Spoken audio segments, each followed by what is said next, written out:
What would Socrates say to that? It tickles my fancy. Okay. Goosies. I don't have hair. Oof.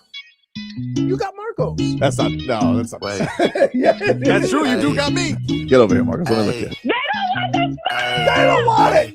Tobin and Leroy, ready to deploy. Had to hit it with a little journalism, but that was a decoy. Better have about me, boy. Okay, Leroy and Tobin, hold to the show, man.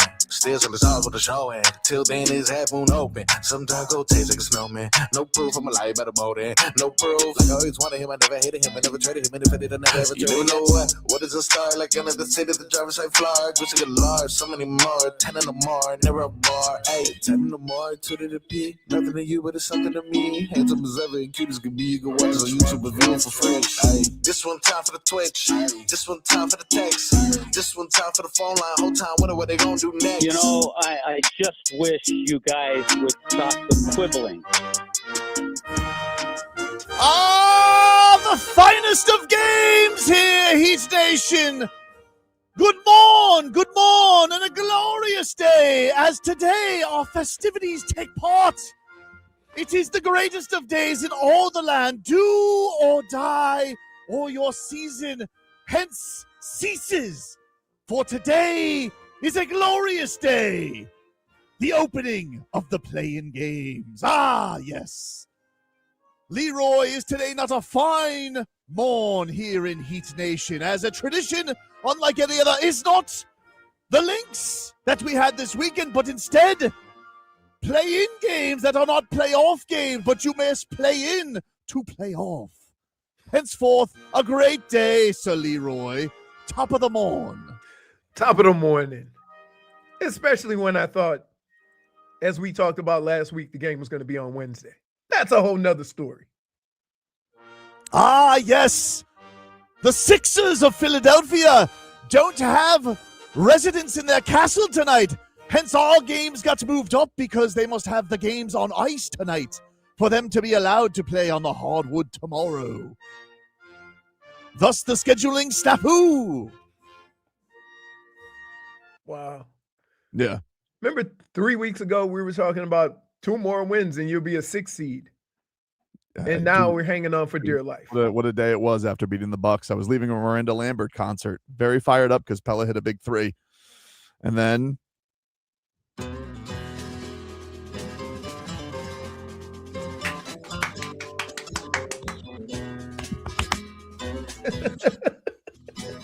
unbelievable.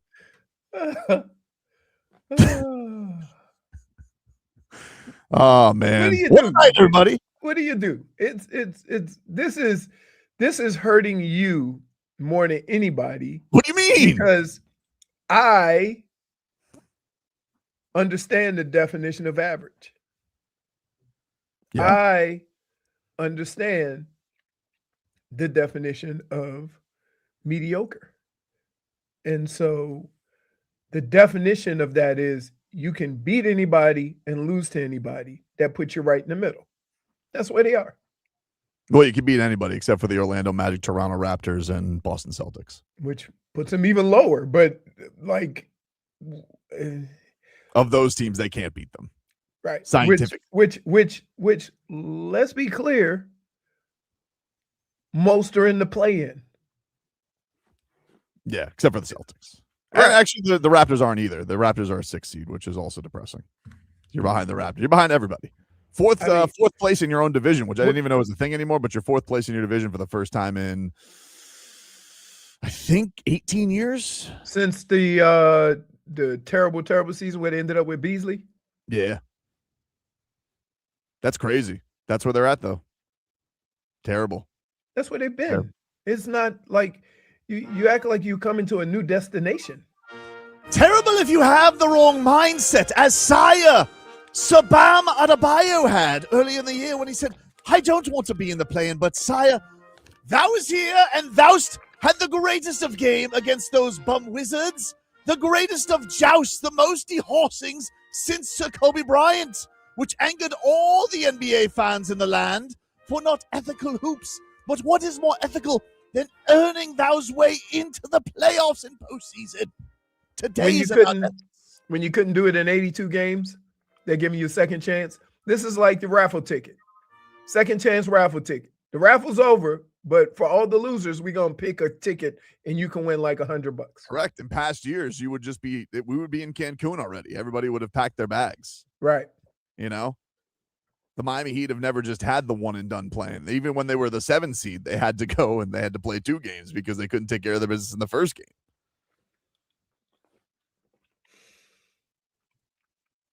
But why have one play-in game when thou can have 2? Twice as nice. And we have all the nights here for this at the play-in tournament tonight. We have Sir Tyler the Turnstile bringing his lack of defense to the games tonight. We have Sir Pella the Bruised, always taking thou bows in his nose. Sir Ware the Tall, even though Lord Spoelstra the Stubborn hence doesn't want him out there with the other horses. Gather round, ladies and gentlemen, for the play-in. The kings of Play-in-ville has arrived.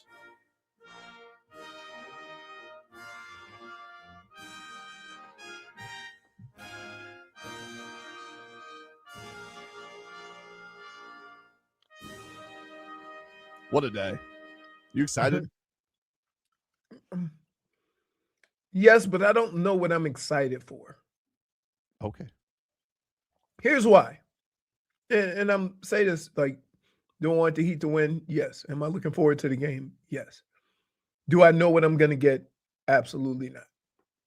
And I think after watching a whole season of basketball, that's the part that's tough.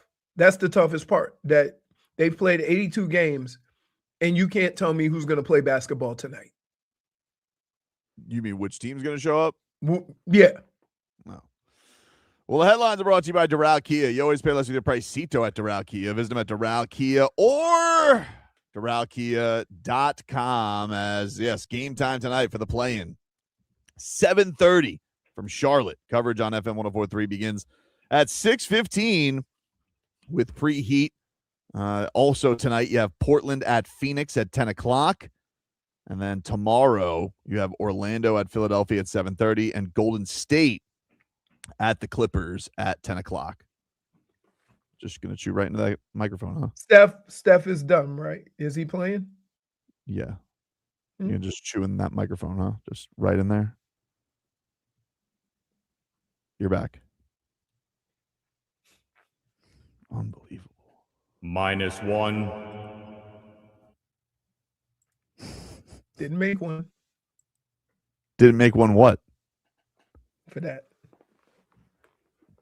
Just for unprofessionalism? Is that what you want me to get him to say? No. How? Poor Mike. Felt so bad when he was like, did you see his final goodbye? Tear in the eye. He deserved better. You do something for 35 years? Mm-hmm. Yeah. Although I can say, when I decided to quit football, I didn't tear up. My body wasn't. But you didn't do it like in front of adoring fans. You just told everybody, I'm not showing up. No, I didn't even tell them. I just didn't show up. That's how you retire. I told them, hey, when I retire, you're going to come into camp and everybody's going to say, where's Leroy? When are you going to retire from ASMR? Wow, -1 for shaming tears. Okay, crybaby. You're lashing out. This is a classic lash out when you're not being professional. The Marlins beat the Braves yesterday 10-4, whooped their ass. Agustin Ramirez hit his first home run of the season. About time. He was 3 for 4, drove in 4, a 3-run homer in the 5th, made it 6-3 fish. The Marlins went up 3-0, then they gave up 3, then he hit a 3-run homer, and then they never looked back. Connor Norby hit his second home run of the season. They'll continue their series tonight against Atlanta at 7:15. Max Meyer on the hill. We'll talk a little fish later on with Steven Strom from the Marlins radio network. He'll join us. And the Panthers, they won last night with other Reinhardt. He got a couple of goals, beat the Rangers 3-2. Yeah. It's still odd. Like, I know the season's almost over, but watching the Panthers and not recognizing 3 or 4 names. It's just, I'm like, I guess that's where you know where you are, right? That's where you know where your team is. One more game. One more game. One more game. Everybody take a break. Everybody just go home. Well, they've already take started. a nap. Take a nap. No elbow room. Give it a break. And then finally in our headlines, Gabriela Jaquez. Congratulations. She was selected in the WNBA Draft yesterday, 5th by the Chicago You know what's Sky. crazy? They had 5 players taken in the first round. The whole team. Well, they were good. Yeah, but that was I thought when Michigan won a national championship, they had 4 for their Didn't have the starters. Gators too. Yeah. I think when the Gators won back-to-back, I think they all got taken. We'll take a break here on the program. Leroy will stop eating candy. We're back after this. WQAM broadcast.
All right, welcome back, everybody.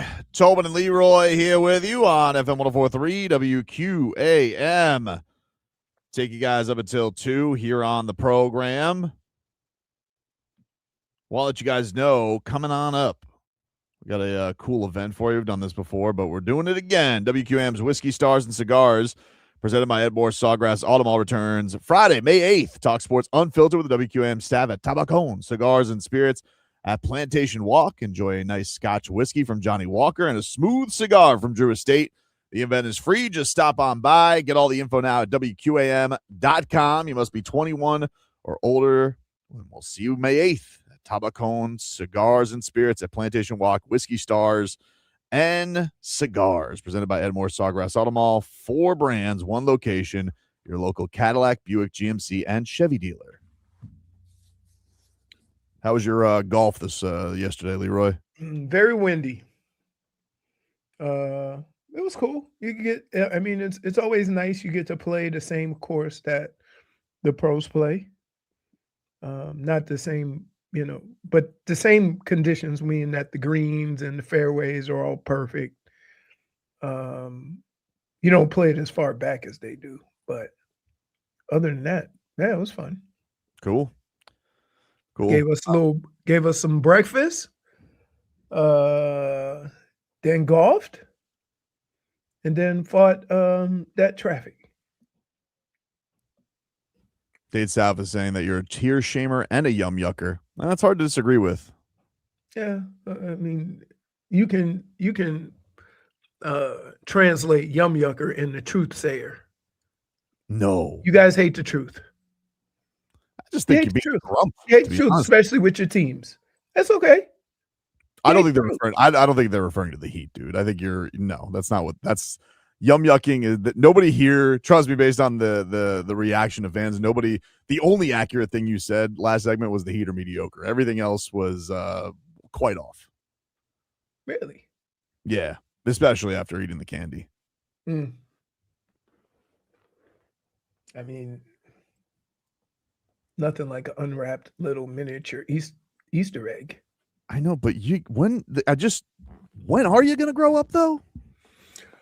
I don't know. Let me get back to you on that one. It's never. That's the answer. So it's just never. Never's the answer. But tonight, we'll see if Eric Spoelstra will continue to start Kel'el Ware. He did start in the last 2 games of the season, and then all of a sudden wanted to be like, yeah, I'm invested in it. I was like, now? When you're the 10th seed. Couldn't be invested in it when you were the 6th seed. It's almost like one of these things where I have like a skeptical eye at it. Like I almost feel of course you do. You're watching the games too. I feel like Eric Spoelstra wants to go into tonight's game. He wants to watch Moussa Diabate just out hustle Kel'el Ware for a bunch of rebounds. So he can say, see, I told you. Told you. And so we can go. That's going to be his lasting image into the summer. But here's the deal. And this will always be the case when you have a good group of guys. The coach shouldn't have to say that to him. The other players will. We need you. Start running, right? And so that should never even get to Spo. It should be taken care of on the court with the other guys, with the veterans.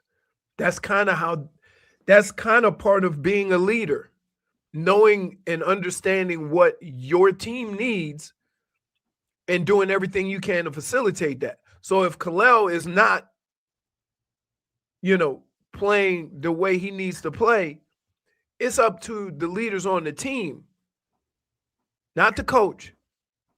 It's up to the leaders on the team to express, to him his importance and why he needs to hustle and get down the floor. And I think that's part of the reason why I think when he plays with Bam and he's on the floor with Bam, Bam can kind of, keep him going. Yeah, Bam has talked multiple times about how Kel'el trusts him and right.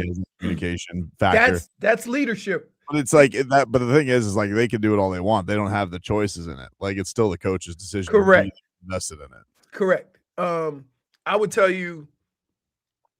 So we played the first 2 games of the season, and then the next 2 games, I had 5 carries and 4 carries, right?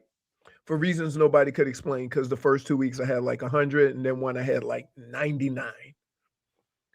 And finally, after a game, Tony Jones, after a game that we lost, went to the mic and said, Leroy needs to play more. He's helping us win. He can't have 4 or 5 carries. And that was it. Now, they stayed on me, right? Okay, look, we got your back. You have ours. Yeah, but how many times has Bam done that? Like, I feel like he's done the Kel'el speech publicly. Again. How many times, Brittany? 3, 4 this year about how much he likes it? Yeah, it's been Again, I would say a big difference with that is I was maybe in my 3rd year or 4th year, and he's in his 2nd, and he's young.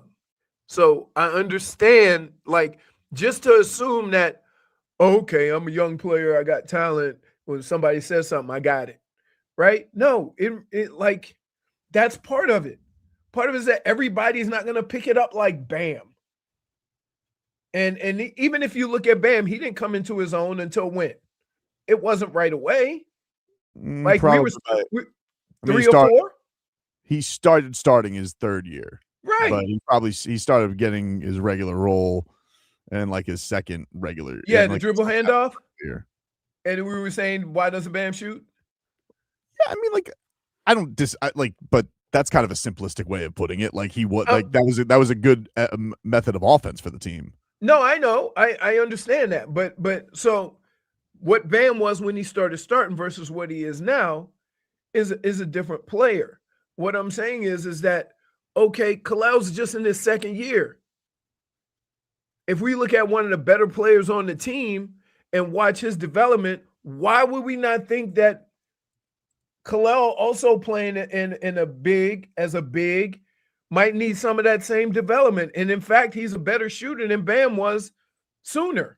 Yeah, his shooting's been really good. He had a really so like I'm not saying that part of this is not on Kel'el. He still needs to. He does need to play with a little bit more force inside. Like right. I'm not saying that some of this is not on Kel'el and him making the decisions to do the things. But I'm saying is as far as having the expectations to expect him to be farther along than your captain, I think we just have to be real about it and understand that, okay, he's being asked to play a lot more than Bam was and do different things. But, we still have to understand that he's young. Now, again, part of that's on him too. But I just think you take Kel'el and put him around Bam, in the game with Bam as much as possible, and then you go to Bam and say, get him in line. That's the way it has to be. That's the way team sports are. You have your leaders, you have your talented players. Your leaders are trying to show the talented players the ropes so they can be consistent players. Yeah, I think the thing that's just weird about it is, like, he talked about this whole thing about investing in it, but it was with the Wizards and it was with the Hawks playing nobody the last 2 games, and Pella was hurt the last game. He did go Pella to the bench. Pella, can kind of play on any lineup. I know that he likes having him there a lot. Pella is banged up too, so that's probably going to play into it. Like, maybe he wants to limit those minutes because that he loves the way and the energy that he's going to bring to the table for all this. I don't really know what plays into this win though. Like, they probably need a crazy shooting game from one of Norm or Tyler. Right. That's where they had their success. In the last game that they played, Kel'el did not play Charlotte very good when Bam was out. That was probably one of his worst games of the season, and really was the first downfall of them really being terrible defensively. So it's going to be an interesting one, man. Like, I do think that this feels, the Heat are definitely capable of beating Charlotte. What is the line tonight? -5.5 for Charlotte? No. Yeah. Yeah, that's probably, I can't disagree with it too much. With how Miami's been defending lately. They've been defending like absolute crap for 3 weeks. Yep. and you have this high octane offense, like unless you're just in the spot where, you know, the one thing that Miami has is experience. And so unless Charlotte's playing their biggest franchise game since Purple Shirt Guy. So like there's a possibility for squeaky cheeks. But yeah, man, they're gonna need, you know, Miami's gonna need some serious shooting. And I do think that disruption at the rim is going to be a big one for it too, because you are going to want Bam kind of chasing dudes around and having that versatility there. But I think the problem with the thing that I worry about the Kel'el thing is that if it is, it's like, oh, this is going to be the determination of his future on one play-in game. If it doesn't go well, because maybe it doesn't go well tonight. Diabate is a tough matchup for him. He's a rebounding fiend. And he, you know, those quicker bigs, those are the ones that usually give Kel'el a lot of trouble. And so that's going to be an interesting factor onto like if they do get bounced tonight, what that means for his future. If they look at his, you know, the Spo throw up his enemy, I tried, which is really tough at this juncture in his career to like have those thoughts. Like when you've spent so much time developing players, and because you need Kel'el to be more, you've disregarded the development because you want production. That's unfair. That's unfair to him. And I understand that that's the way it works. But again, this is his second year. He's a big, which means that he's got to be locked in more on the defensive end too, not just scoring. And that's the part that sometimes he struggles with. And in fairness, he gets caught as a young player in a lot of positions because the guards can't contain the dribble. Jay Gatto says that Jaime Jaquez is over on points. 14.5 is plus 210. That's tasty. That's tasty. That's tasty. I feel like he gets that off the bench in his sleep. And it's not like this one's going to be lacking of scoring. Oh, no. Interesting. Take a break. More to come here on the show. We're back after this.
All right, welcome back, everybody. Tobin and Leroy here with you. Leroy, can we get a weather update brought to us by Tornado Roofing and Contracting, helping keep your home and family safe when the storm rolls in? Visit tornadoroofing.com for your free roof and window estimate. Sure can. Looking outside, it's, I would say, mostly cloudy, very breezy. Winds are out of the east at about 10 to 15 miles an hour, gusting a little bit more than that. And right now, I'd say it's between 75 and 80 degrees. I was up this morning. I had to take my car in, and it looks like there might be a little bit of rain. I would say it's quite possible, simply because it just has that look, and the winds are coming, out of the east. I'm just seeing on Heat vs. Haters Twitter. He said 3 years ago today, I assume it's he. I actually don't know, to be honest with you. Could very well be a woman who runs Heat vs. Haters. I have no idea. Never met the person. 3 years ago today kicked off the start of a magical 2023 run, and they're showing the highlights of Heat versus Bulls. You know what the funny thing is about that day? The funny thing about that day was, with the play-in, that felt like a funeral. I don't think I've ever gone into a building of Heat basketball where everybody had the attitude, let's just get this over with. It's going to be this is like, just put us out of our misery. Because if you remember, the Heat got in. That was the second play-in game. The Heat have never just done one and done play-in. Even when they've been the 7 seed, they've always had to play 2 play-in games. And the game going into the Bulls, I don't know if I've ever. I mean, I'm talking about Heat lifers I'm running to in the building. Okay, who are like, dude, let's just get this over with. Nobody had confidence after that Hawks game and what Clint Capella did to us. Nobody had faith that the Heat were going to even beat the Chicago Bulls that day. And that's what ended up being into the magical run. But that play-in vibe that day, not great. The next time, so pathetic, I have to go down play-in memory lane. The next year, we have the Sixers play-in game, and that one was, of course, just cloudy because you lost Jimmy Butler. Jimmy Butler blew out his knee because Kelly Oubre wanted to play WWE. And so that was basically like, well, we're sunk. We just lost Jimmy Butler. We are absolutely donezo. And last year, I mean, I had no faith that team could win 2 games in a row, let alone 2 games on the road.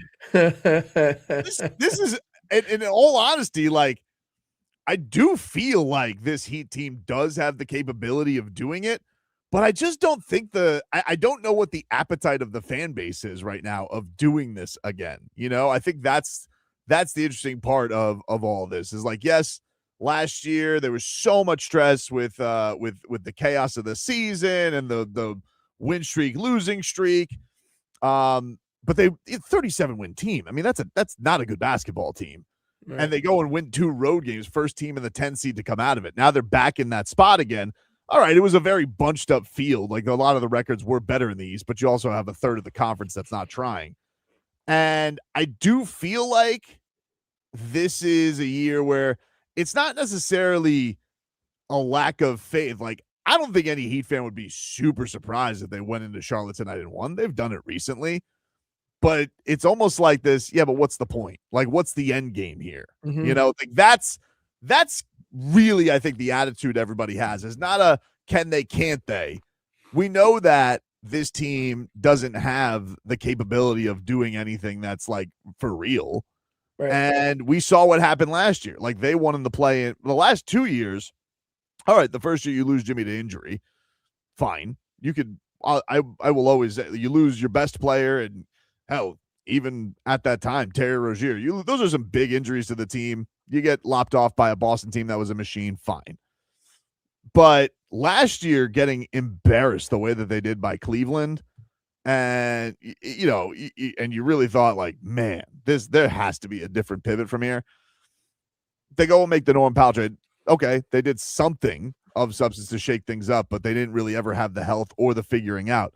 And now you have a point where, all right, none of these play-in teams are super scary, but again, what is this going to lead to when you have to take on Detroit?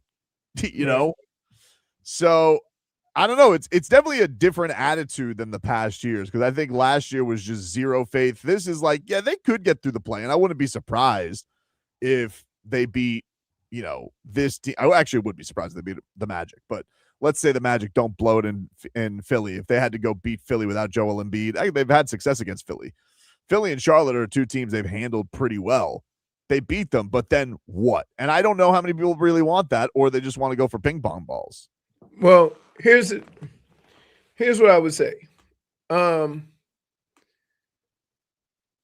you have a better record but be a worse team? I don't think they're a worse team than last year. I actually think they have more talent. I think the East, I think what made this year disappointing is how much, even if they were better, it was marginally better. And I think the East is better. Well, see, and that was my point, is that every year is independent of the year surrounding it. And a lot of times we tend to just look at the record and not talk about the other stuff. So, yeah, they have, 6 more wins? Yes. 6 more wins, but in an Eastern Conference where a lot of other teams had substantially more growth, are you better? Because every team that was above you this year took a jump that you didn't take. If you were 37 wins last year, except for Orlando was right. Worse. Well, they've been banged up too. They got kind of the same problem. Somebody's always hurt on that team.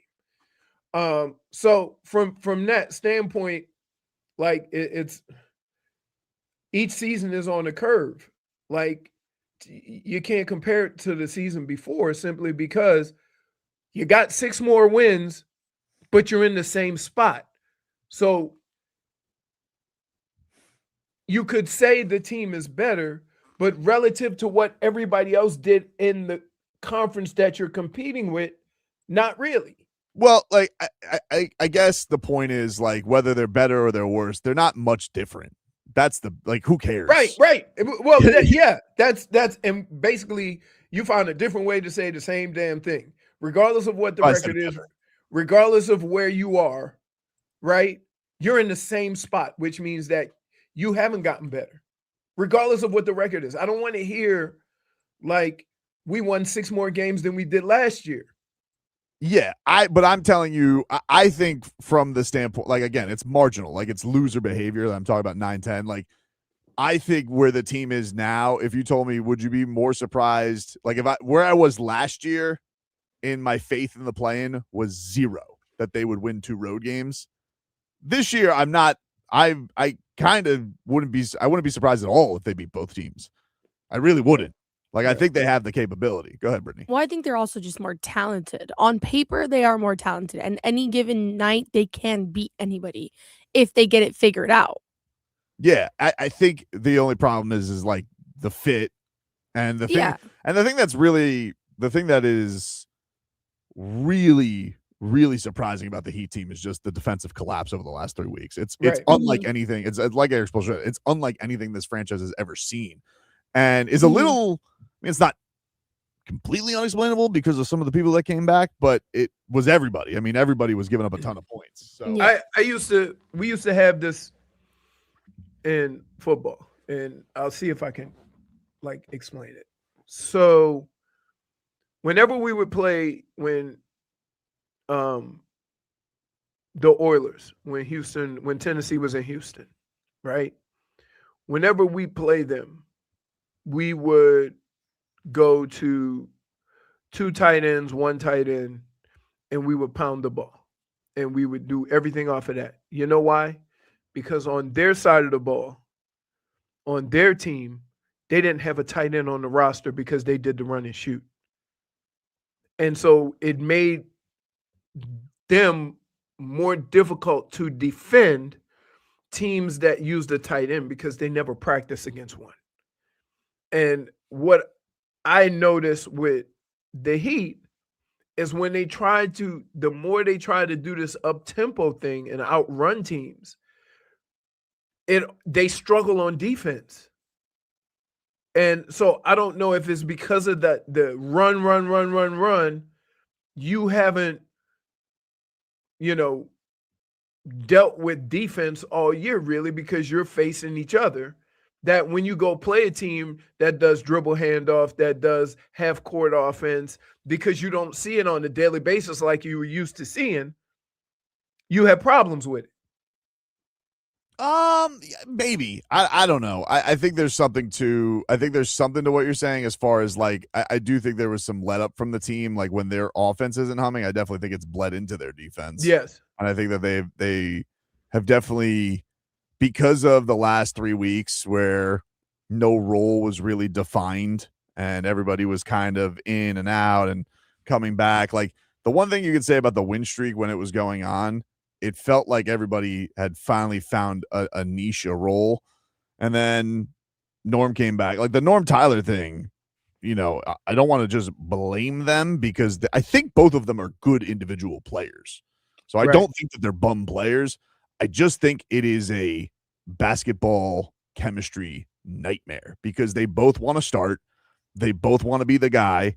They both want all the shots. And it just doesn't work unless you have a game where they barrage you from three, which we've literally seen for one game this year. Mm-hmm. And it's not anybody's fault. They try, like, again, what are the Heat supposed to do when the Heat are called in the offseason and told by the Clippers, you want a borderline all-star for Slow-Mo and Kevin Love? What are you supposed to say? Nah, thanks. Like, what are you supposed to do? Of course I want it. Of course I want an infusion, but the problem is we went the entire season, never figured it out because those two were like in different Spider-Verses of each other. They never played with one another. When one was hurt, one was healthy. When one was healthy, the other was hurt. Like it was crazy. And then when the games that they actually had to play together, nightmare, didn't work. And I do think it had an effect on everybody else. So now you're in this situation where, all right, probably shouldn't bring either one of them back this year unless there's some miracle run, which there won't be. But it's tough not to think that we're looking here and looking at the two Olay twins and being like, that's not helping with the defense. And also they're all like, oh, the communication's bad. I'm like, oh, because everybody's in different roles. Nobody knows each other anymore. Sure. Shocking. Right. Tobin. Shmeen says, Tobin, it's science. A negative plus a negative equals Olay. I mean, yeah. Like,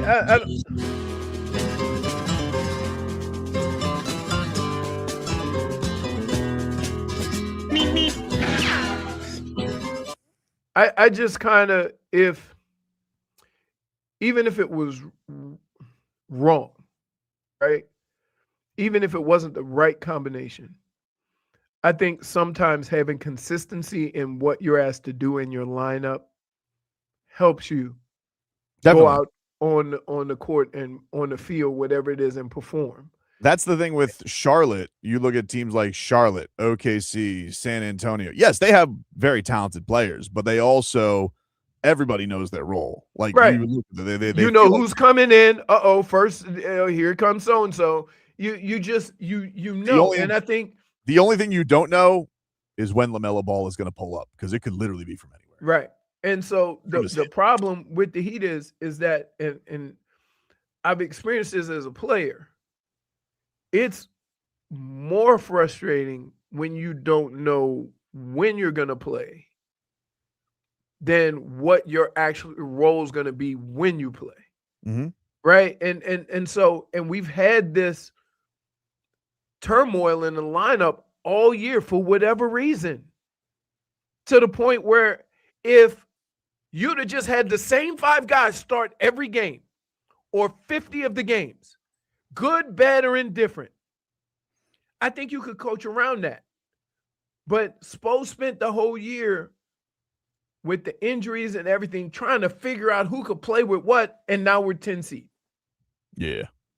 And still, does anybody know on that team, besides Bam, what their role is? So you have 14 other guys on the roster, and the only guy who really knows what their role is Bam. Yeah, but here's the one thing I would say to not put on Spo, because I don't think it's on him. Like, I do think you need players who embrace it. And I think that, like, if you told Pella, what's your role? Doesn't matter. I'm going to find ways to win. If you told Jaime, what's your role? I'm going to find ways to win. Yep.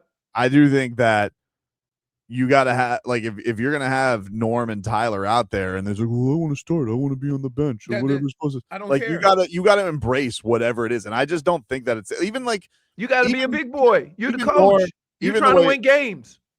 Even Norm looking the way that he did the last game, where he started to physically look a little bit better. Even he had like a little out the door. He goes, "Oh, doing the most with the minutes I'm given." I'm like, all right, dude. Okay, then guess what? If you think about the Heat, and they've both done that, by the way. They've both done that pouty. No. They've both done the. Oh, I have to. Like Tyler did the too. But again. And I don't know if this is just a basketball thing, but damn your feelings. If I'm the coach, I'm the organization, I'm trying to win games. Okay? Like, no, we didn't ask you not to play defense. But because neither one of you do to the level we need, now we got to make some decisions. You had a choice. You know what? I ain't asking you to be the glove. But I'm asking you not to be the Olay twins. And then don't get your feelings hurt when you're on the bench, because you're not. I like it. It's look, when you want to win, you can't care about people's feelings. You have to do what you feel is best for the Miami Heat if you're Spo. Don't care about feelings. But he want everybody to feel good. And like, yeah. And they don't like, what are they? And then you go to them and ask them about the defense. We need to be locked in. We need to stop the ball. We'll take a break. Back after this.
All right, welcome back, everybody. Tobin and Leroy here with you, FM 104.3 WQAM. Get to our headlines, brought to you by Doral Kia. You always pay less with your Pricito at Doral Kia. Visit us at Doral Kia or DoralKia.com as your Miami Heat. They will take on the Charlotte Hornets tonight in the play-in. Oh, wow. 9-10. Tip-off set for 7:30. Coverage on FM 104.3 begins at 6:15 with preheat. Mind you, only local broadcast. There are no postseason local broadcasts anymore. So, if you don't want to listen, I believe it's Iron Eagle and Stan Van Gundy. Oh, Stan Van Gundy. Really? Stan Van Gundy. You guys want to listen to him? They will get going today. 6:15 preheat with is it Prime? Prime, yeah, Amazon Prime. That's the broadcast tonight. And then later tonight you got Portland and Phoenix at 10 o'clock. So get ready. Marlins, they're also going on tonight. 7:15 against the Atlanta Braves. I love beating the Atlanta Braves. Love it. Hate the Braves. Hate their fans. Not a fan of Ronald Acuna. Big crybaby. If you go anywhere near him, that's him mic'd up. Throw a pitch near him. Ridiculous. Guy always thinks someone's trying to hit him. Did you see what happened to Judge yesterday? I saw he had 2 home runs and Trout had 2 home runs. What happened to him? No, the pitcher first threw one at him, then threw one high and inside. Did he get mad? It. Oh, did he? Oh my goodness! Hit a moon shot. Yep. He's good. What can you say? But the Marlins needed that one. Basically felt like they saved all their runs for Atlanta because they couldn't score a lick against Detroit. I know, that was crazy, right? Yeah, they it was went really from like is that with the style of game or the style of team they put together? They don't have guys who are going to hit 40, 50 home runs, but the analytics guys who make contact, guys who are tough outs. That, and sometimes when they don't hit, you score nothing. Yeah, I think I mean it's baseball in general, but they don't hit home runs. I mean, they did. Right. They haven't hit home runs. I will say the guys that you probably expected to hit home runs, Agustin Ramirez hit his first one last night, so hopefully that'll get him going. They don't have Kyle Stowers, and Marcy, while not just a power hitter, has just been off to a really tough start. So I think the guys that they were even counting on for the power that they do have haven't really gotten that going yet. So, and then Liam Hicks only plays against righties. So we'll see if they can get, and Owen Casey also, that's another one. Like he's got power, but he only plays against righties, and they went like on that tear of playing a ton of lefties. So they never got in there, but definitely needed that yesterday. And the Braves are good. I mean, the odd thing is they go into Detroit. Detroit's not not this juggernaut team. They're fine. But the Braves, you got to chase them in the division. So it's a huge series. Right. Eury Perez is a little bit of a shaky start to the season. He's not exactly looked like, he's going through his own stuff as a young guy. So I think there's also questions about the rotation and whatnot. Is like, how other than Sandy, and now Sandy he got battered on Sunday. Oh my God. He got absolutely beat up by the Tigers against Scoobel. But yeah, that's what run support looks like for your ace. Eury's been getting knocked around, dude. He's been getting knocked around in these games so far. Throws very hard, but it seems very hittable for guys. Very straight, no movement. Yeah, when it's movement, it's out of the strike zone. So, but they were able to get the win yesterday in spite of that. Nardi ended up getting the win yesterday. Today, Max Meyer is on the hill for the Fish. We'll talk a little bit more Marlins coming up later on with Steven Strom, Marlins radio pregame host. The Panthers win last night. They beat the Rangers 3-2. Not great for their lottery odds. What are the Panthers doing? You're screwing it up, Panthers. One win. Yeah, they can't. No, they gotta guarantee themselves. They needed. I don't think they could have afforded more points. Now they rely on the lottery gods, because if it doesn't if the pick doesn't end up top 10, it goes to Detroit for the Seth Jones trade. Oh. You know, so I guess you'll pay off the trade, but you don't expect to have this bad a year next year. Right. So, bit of a bummer. Hopefully it'll kill it could they could still sneak in, but I don't know. And I mean, like, who do you got out there ruining it? Fake Reinhardt? Happy you're here, dude, but can somebody in town tank right? Somebody. Nobody knows how to do it in this town. No, not really. The Pirates got generational talents. Where you been? The Dolphins, you guys never do it right. We need a Green Bay quarterback. The Heat, forget about it. Don't even bring up the T word to them. Ta-ta for now. That's the only T. They don't want to hear it. And now you know what? You had some teams don't use the word tank. You should have put a Zamboni driver in goal. What's Tarasov even doing out there? Balling out all of a sudden. Well, what are we doing? And what the hell are we doing? I've already suffered enough pain. No Barkey. So, Chuck. So do you believe in the theory that if it's in you, it's in you? If every time you get on the ice, you go out there to win? They're the AHL checkers. No, I don't believe in that saying. I'm just saying that's an organizational thing. And by the way, we don't go out here to. All you did was steal Gatorade's slogan. What? Is it in you? It's not in this franchise. Like, I get what you're saying or suggesting, but then you can't be an organization and demand that people play a certain way. I don't need to demand anything from fake Reinhardt. I have real Reinhardt. Anyway. You're complaining about your team winning. Well, I don't need any more wins. The damage is done. You wanted to win. Oh, my goodness. I can't. I'm confused. Nobody does it right in this town. Everybody I'm confused because if they lose, you complain. If they win, you complain. I wasn't complaining. All I said, I was not complaining. Okay. And so what you're saying is really inaccurate. I don't think I can be any clearer about this. Sounds like a whole bunch of complaining.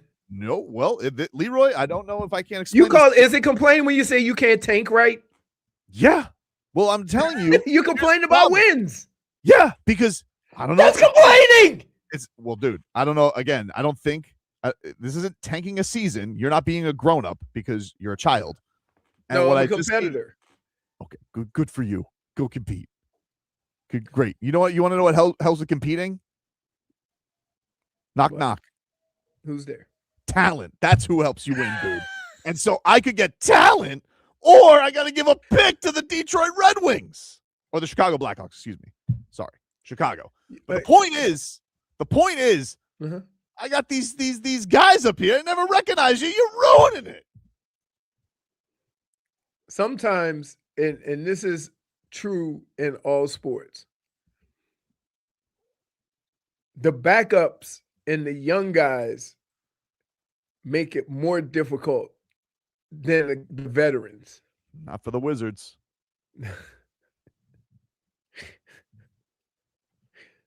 Because I would always say, like in college, when you first start playing, you're playing mop-up time, and you strapping up and putting your chin strap and your mouthpiece in like, I'm going out there and ball. So I don't know what this other team think is about to happen. We about to go get ours. Josh Hart says, same thing with the Dolphins last year. Started 1-6, then they decided they want to win games. Yeah, no, that was the McDaniel calling card. He goes, oh, great, losing teams, time for me to eat. Damage is done, dude. All right.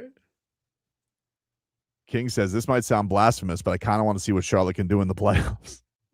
You wow. Feel how you want to feel. Feel how you want to feel, dude. Oh, my goodness. Well, I mean, Brittany, aside from heat jail, how are you feeling tonight? I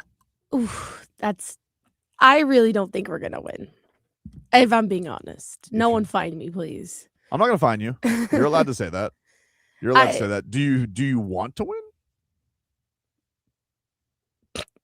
Can I plead the fifth on that? -1. 47. There's no pleading the fifth. Fake, put the graphic away. You're on my side here. Come on. Man. No, Oh, I yeah. mean, I think I think this is why I don't want to win. It's not because I have to work or not. Like I'm gonna work regardless. That's true. we have the Marlins now. Yeah, like it's not about that. It's more of just I'm tired of seeing Heat teams overachieve and the front office taking that and thinking that they can just run it back again next year. Well, don't put it past them, because you would have thought losing by the biggest margin of defeat in the history of the playoffs would have changed some things, but I think they looked at it that way as like, oh well, we got out of the play, we made it into the playoffs again. I think they need to miss the playoffs, not even win a play-in game to really feel the effects of it. Because I think if you make it to the Detroit series, I actually don't think Detroit is that good. And I think we actually kind of match up well against them. we have played them well. We're not going to win a series against them. I mean, I don't think we're going to win a series, Duncan but I think you could Duncan take Robinson's them. going to take us to the woodshed. But I think you could take them to game 6. Do you know Duncan Robinson might break the 3-point record against the Heat? I'm telling you, like what Eric Spoelstra did to Duncan Robinson Yeah. at the end of the Cavs series last year, putting him in the game for the first time down 50, really should be a crime against humanity. And I'm telling you right now, if the Miami Heat if they're able to win these two, which is a big if, but if they're able to win 2 playing games, Duncan Robinson is going to hit the most threes in 4 wins in the history of basketball. I don't know what Steph Curry or Klay Thompson's record is. He'll snap it easily, drop his shorts, and full moon Eric Spoelstra Randy Moss style. Like, I'm telling you right now, dude, that guy is not forgetting what Eric Spoelstra did to him at the end of the playoffs last year. I am terrified of Duncan Robinson. And that's great. And I hope he does, because I think he has every right to do that. I just think we match up the best against Detroit, and it's a series that I didn't want to go into the playoffs because I think that we can overachieve. I think we can make it to game 6 or 7. I'm not, like, that's not even me. That's being serious. And I've watched this team play almost every single game this year. So I kind of don't want them to make it out of the play-in, because I don't want Pat Riley to see this team overachieve and be like, oh, well, it seems like we figured it out. Let's bring this team back next year. I think what the thing that terrifies me is I'd like to get a good pick, but then I don't want it to be, this spot where it's like they get the pick and now they're, first of all, I mean, I don't even know if Eric Spoelstra wants to coach teenagers. I mean, that's one that I'm, terrified about. Clearly next year. he doesn't. Yeah, very clearly he doesn't. But, the other thing is, they're going to go in this entire summer and they're already going to be in this spot where it's like, oh, we're going to go after Giannis again, which isn't going to work out. Let me just tell you something right now, okay, Miami Heat. Let me spoil this for you. Giannis Antetokounmpo isn't going anywhere. He's signing for $300 million with the Bucks, and they're stupidly going to trade probably 3 first-round picks, whatever they have, for John Morant, okay? Which that means I'm left with nothing good, because I have no John Morant. I have no Giannis Antetokounmpo. I don't even have Zion. I don't even have Zion. Do you hear this, Zion? What is Zion? Is he gonna stay there? He loves the Pelicans. This guy is more beloved in New Orleans than Bobby Hebert. He's like, I love New Orleans. He goes, everybody leaves New Orleans. I love New Orleans. Why? I mean, I'm happy for him. I'm happy for Dan Day. I'm happy for you. But, like, I have no good things. No good things. Can't even get Jonas minutes. Like, Tobin, you get Jameer Young on a standard. Shut the hell up. No disrespect, Jameer. No, well, buckle up just in case, because you did just. Nothing against you, dude. Just, it's against them. It's their fault, not yours. You work very hard. You think guys are sitting on the bench going, I can't find minutes on this team? Oh, probably. Goodness. I know Myron Gardner's thinking that.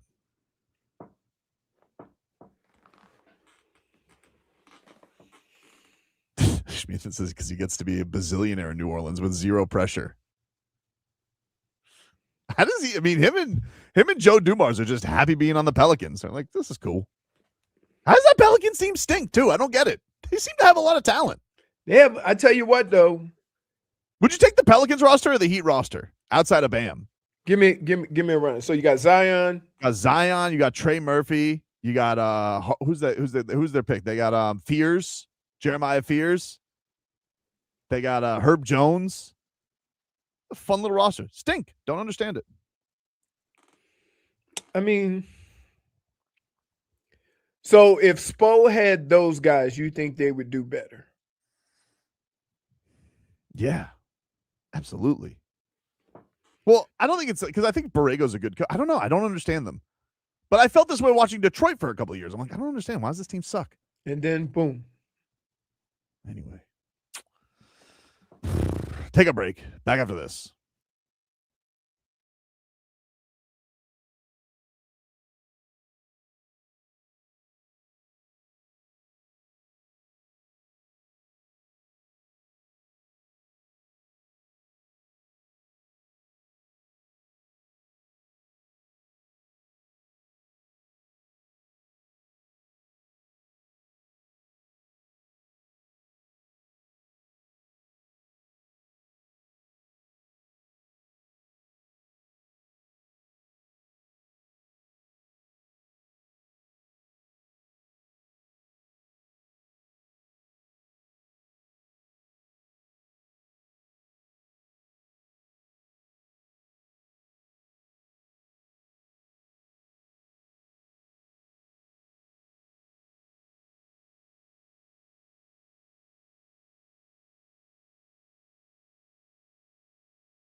Welcome back, you rascals. Tobin and Leroy with you here, FM 104.3 WQAM. Take you guys up until 2 here on the program. We got the draft a little over a week away. Miami Dolphins with a couple of picks. A lot of visits still going on. The Dolphins apparently had Markel Bell in for a local visit. He big, giant moose. Really like the first day action this year. 2 picks. Yeah. I like Busy. it. Busy. And the crazy thing is, you have so many needs. It could go anywhere, you know? Yeah, it's so funny because this is like, I think outside, like everybody says, Mendoza Reese probably going to be 1-2, but like everybody after 3, it's been, you got like the same group of players, with Bailey and Styles and Maui Noah and Fano and all that, but like you don't really have a pattern of where they're going. And obviously Jeremiah Love's probably going to go in the top 10 somewhere, maybe top 5. So it really could shake a lot of stuff up. And like the Dolphins are kind of just going to be here like a pelican waiting for a fish. Question. If most people are saying that this draft is average, just with the talent coming out as a whole, next year's draft is going to be great. Would you be opposed to trading one of the first rounders and getting multiple picks next year if that draft is going to be better? If it's a draft, like if it's a thing that knocks your socks off, I'm not against anything that's like a crazy, but I don't, You're saying your doors are open for business. Yeah, there's nothing I'm I got my heart set on. Like there's not, other than like Ruben Bain coming to the Dolphins, other than that. There's really no player, that you don't have a personal interest in the first round. Not so much. Everybody says, oh, if we get this guy, it's a game changer. Like they're kind of, good players, first round grade, but there's not really anybody who, besides, Mendoza and maybe Jordan Love. I think it's like one of those. Jeremiah Love, yeah. Jordan Love is the guy that just left. Yeah. Yeah, and even that, like I would say, like the things that would surprise me is the Dolphins taking Jeremiah Love because they have Achane, unless they're on Achane. That would surprise me. Obviously, using like 30 on Ty Simpson would surprise me. I would think that would be a little bit weird. Yeah.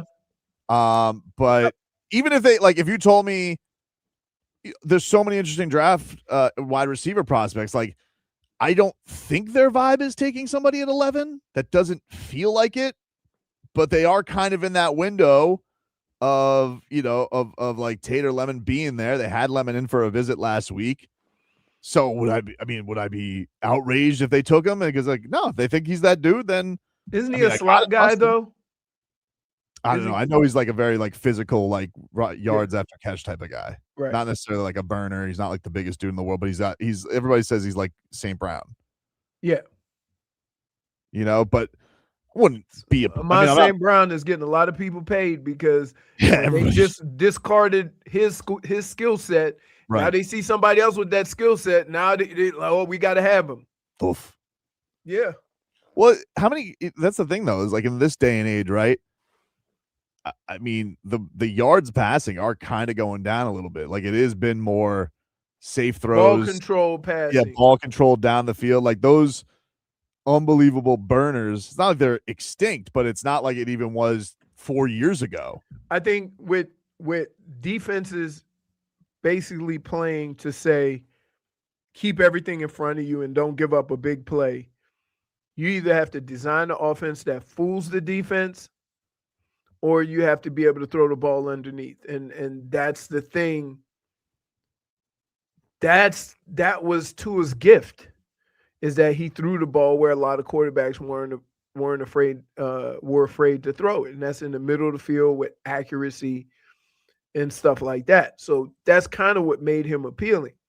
There's not a lot of quarterbacks that are willing to take those chances in the middle of the field. So what teams are doing is dropping back, dropping deep, not letting you throw it over the top, and daring you to make those tough passes in the middle of the field.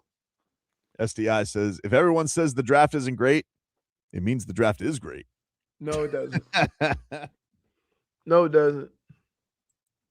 I mean, I'm talking about a draft like 83 when Marino was the last quarterback take, and then he was considered. Well, that's what makes the draft not sexy this year. There's no quarterbacks. Like that's you think so? There's no. Yeah, that's always the thing that like gets everybody riled up, because that's what people get crazy over, and that's what causes movement, because people want the 5th-year option on guys, you know. And the problem is that if it's not a quarterback, is there any guy in the draft that you go, oh, he's an impact guy, he's going to change how we do things? You know, like, again, forget the local ties, because I believe Bain is that guy. Okay. Yep. But if there's not a bunch of quarterbacks, are we looking at anybody in the draft that you immediately say game changer? Like, yeah. I can't. Yeah, I mean, I think if they got Maui, I think it's a game changer for this offensive line. No, but Maui Noah will change how the Dolphins do things. But I mean an overall game changer, right? Harbaugh would disagree. He calls them weapons. He says they're weapons. Oh my goodness. What, dude? That's your teammate, not mine. Oh my goodness. Don't get mad at me. We'll take a break. Steven Strom from Marlins Radio. He's going to join us next.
Welcome back, everybody.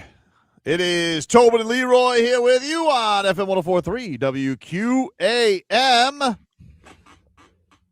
Take you guys up until 2 here on the program. We're streaming live on YouTube and Twitch, 104.3 WQAM on YouTube, Miami 104.3 WQAM on Twitch. The Marlins got a win last night against those rat bastard Braves. That's their unofficial name, what I refer to them as. Well, you know I hate Atlanta too. So. Oh, the worst, dude. The worst. They beat them 10-4. And let's talk a little bit about our fish. Let's go out to the Toyota of Hollywood guest line. Shop over 2,000 Toyotas on sale, or Toyotas. That's what it's called. 2,000 Toyotas on sale at one location at Toyota of Hollywood on 441 between Hollywood and Sheridan. ToyotaofHollywood.com. Steven Strom joining us there. You can hear him every single Marlins game as your Marlins radio pregame host. And what's going on, Steven? How are you, buddy? What's up, boys? Everything is going well. Much needed victory yesterday at a place that has caused a lot of pain at Truist Park. Marlins 23-53 now since 2017 at that ballpark, but just a really much needed victory for this group. Much needed victory, much needed big bop for Agustin Ramirez. It's good to see him get on the board for the season. How beneficial was that for him? Because I feel like he's been close. He had the one at home nearly hit out, but I mean, this is not a team that hits a ton of home runs. They need him to get a couple out of there. Don't get it twisted. Agustin Ramirez is up here for his offensive pop and to give this lineup an explosiveness to it. And he's been close, Agustin. You know, obviously he's coming off 20-plus last year. You think if you can give this guy a full season, he'll split some reps with the DH position with Liam Hicks.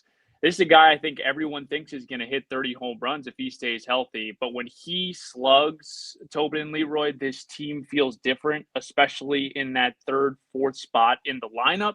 You've got some table setters, but table setters are great.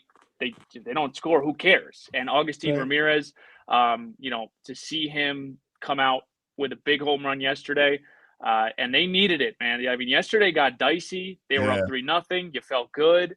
And then the Braves come all the way back that next inning. So the Marlins needed everything yesterday, and hopefully this is, the beginning of Agustin starting to really heat up and lift the ball. It's always been the big thing with him. He's got to lift the ball. He's got a high ground ball rate. I know he's been working hard offensively on that, and we saw that pay off yesterday. Steven, is there anybody on this team that's good enough to not have to do the lefty-righty thing? Because like guys were in kind of a groove. There was a couple of guys in the groove early on the year, and then they go to the bench. And I think you have to have a pretty deep team to be able to play into those analytics. When you're not that deep and you can't go well into your bench, then you kind of need your best players out there regardless of who's pitching. Yeah, that's been the topic of conversation. Why isn't Casey playing against lefties? Why isn't Hicks playing against lefties? Here's probably why. A guy like Heriberto Hernandez, they have to figure out what he is. And if he can't hit against left, then he can't play. Austin Slater was brought here. He's leading off against lefties. They didn't just bring him in to sit on the bench. You have to give these other guys opportunities. Leroy, you know it. I mean, if a guy's playing every single day, that means someone is not. Someone like Javier Sanoja. Is Sanoja going to get everyday reps? So the reason behind this, it's not Clayton wants to give opportunities to guys like Owen Casey, because ultimately you want to figure out if he's an everyday player like Kyle Stowers became last year. Stowers was still platooning, if you don't remember, in the beginning of the season, and then he earned his way into an everyday position. Same with Agustin Ramirez. Yes, when a lefty is towing the rubber, you're like, man, like we don't got Casey in there, we don't got Hicks in there. But we also need to figure out, and again, it's 17 games, and you look at like Heriberto Hernandez's average, it's in the 100s. You still got to see this thing through. I don't know what the right amount of games for a sample size is. I'm not in that position of baseball operations, but you do have to give these guys some reps. And the other thing too, man, is like Casey ends up playing every day because he comes in a pinch hit situation. It's not about really who starts for me. It's about who finishes. All right. I got you. I just like you. I just always thought like to be able to make those changes, you have to be really deep and really good with the guys that you're bringing into play. And they have to far and exceed what they do lefty versus righty for it to even matter. And I think you kind of put a different twist on it, that no, we're trying to see what we have. And that's a way of seeing what everybody can do. And at some point they will, they may earn a spot regardless of who's pitching. Yeah, and regardless, like, you're going to have to figure out what you have. And once Kyle Stowers comes back, like, we'll see what it looks like, Leroy, because he's starting, he's going to come back here hopefully in the next week or two. And now all of a sudden, where do the reps go for someone like Casey? Because you got 3 outfielders, obviously. Mm-hmm. You've got Marcy in center field. I know he's off to a slow start, but a very encouraging day yesterday, and I'll explain why later. You're going to have, some of your outfielders. Stowers is going to play every day. Maybe not to start when he comes back from the IL, but, there's going to be a time, I promise you, throughout the season where you're going to see someone like Owen Casey, because I'm assuming is that who you're referring to? Someone like there's Casey a couple of guys, right? Casey Hicks, yeah. Like, Hicks. Here's the other thing, Steven. Like, I am one of these guys, right? Like, I'm a millennial type of guy before all the analytics got too much, but it's not nothing. Whatever happened to being in a groove? Like, a guy's in a groove, you roll with it. It's such a hard sport, and guys like have these windows where, like, hey, you're killing it out of it. And it's like, nah, we're going to go with the matchups. It's like, I understand what your process is. I get it. But there's always that fine line of like, hey, this dude's just rolling right now. Because it may not be like that in May. It may not, like, he may go through something terrible. And it's going to be an organizational philosophy. It's one of these things, like I said when we were first talking about the show. It's not an argument I'm going to win. I just have to live with it. But I still don't love it, because I do think there's still something to, hey, a guy's got a hot hand, a guy's got a hot bat. Yeah. You should ride that puppy for a little bit, especially in baseball, because, there's going to be a point where he's probably whiffing in May or in August or some point, and he's going to go through his lulls. Yeah, no, and like Javier Sanoja is like a good example of that. Like Sanoja is hitting over 500, and it seems like every big spot that he has gotten into, again, just 17 games in, and even last year, the guy produces. Like, somehow, some way he gets on base, or somehow, some way he makes a big play defensively. Yeah, he's one of those guys that maybe you can make the case that, like, hey, he's swinging a hot bat. You've got to play him. But again, the organizational philosophy here is like, we want to figure out, we have our guys that we know we're going to move forward with, right?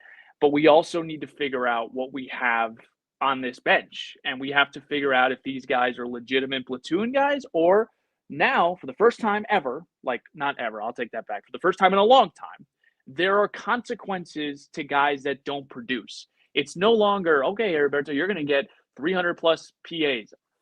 We've got a really good farm system, and guys are knocking on the door. I mean, I know he's not a hitter, but think about Braxton Garrett. Braxton Garrett in 2023 made 30 starts to a 3 ERA. He just won International League Player of the Week. He's not on this team. Like, he's not in this starting rotation. So it speaks to the depth, and this is just part of the process, especially early on in the season. What do you make of Eury's season so far, right? Like, this is a kid who, dude, throws gas, right? Like, he's got all the tools, but for whatever reason, he gets knocked around a lot, dude. Like, they're hitting a lot of stuff hard off of him, and it just hasn't. He always had some wins, like, he's gotten through, but obviously he's got a big mentor that he's got to live up to, who's, it's a tough mark. But where do you think he's at? Like, do you think there's still some things that he's going to work out this year, or is this another thing? Like, there's just development, because what is he, 22? Like, I mean, he's super young. He turns 23 tomorrow. I'll take a drum roll if we have that sound effect. When I ask Clayton McCullough what, from a potential 1 to 10, where he's at, he gave me 3 or 4. Like, he's just scratching the surface. He is so young. He's 6'8". There's a lot of things with Eury that, again, he can probably throw his fastball for like 4 or 5 innings and get away with it. That's just how God-given talented he is. The thing with Eury right now is he has to be able to command the fastball. And that has been an issue the entire year. The other thing we forget is, like, he still is, coming off Tommy John surgery, not last year, but the year before. Remember, he came up in the middle of the year last year. That's something that Sandy went through last year. That was public. We saw it. It was frontal. He couldn't command anything, and that's why he would have those innings of 5 or 6 runs. With Eury, to me, it's more about the secondaries. He's got to figure out what his pitch mix is. Like, I don't know what it is. Like, the fastball plays, we know at 99, top of the zone, even if he doesn't command it yesterday, like he got away with it in the first couple of innings. The problem becomes once guys start to get on the fastball, where's he going to go?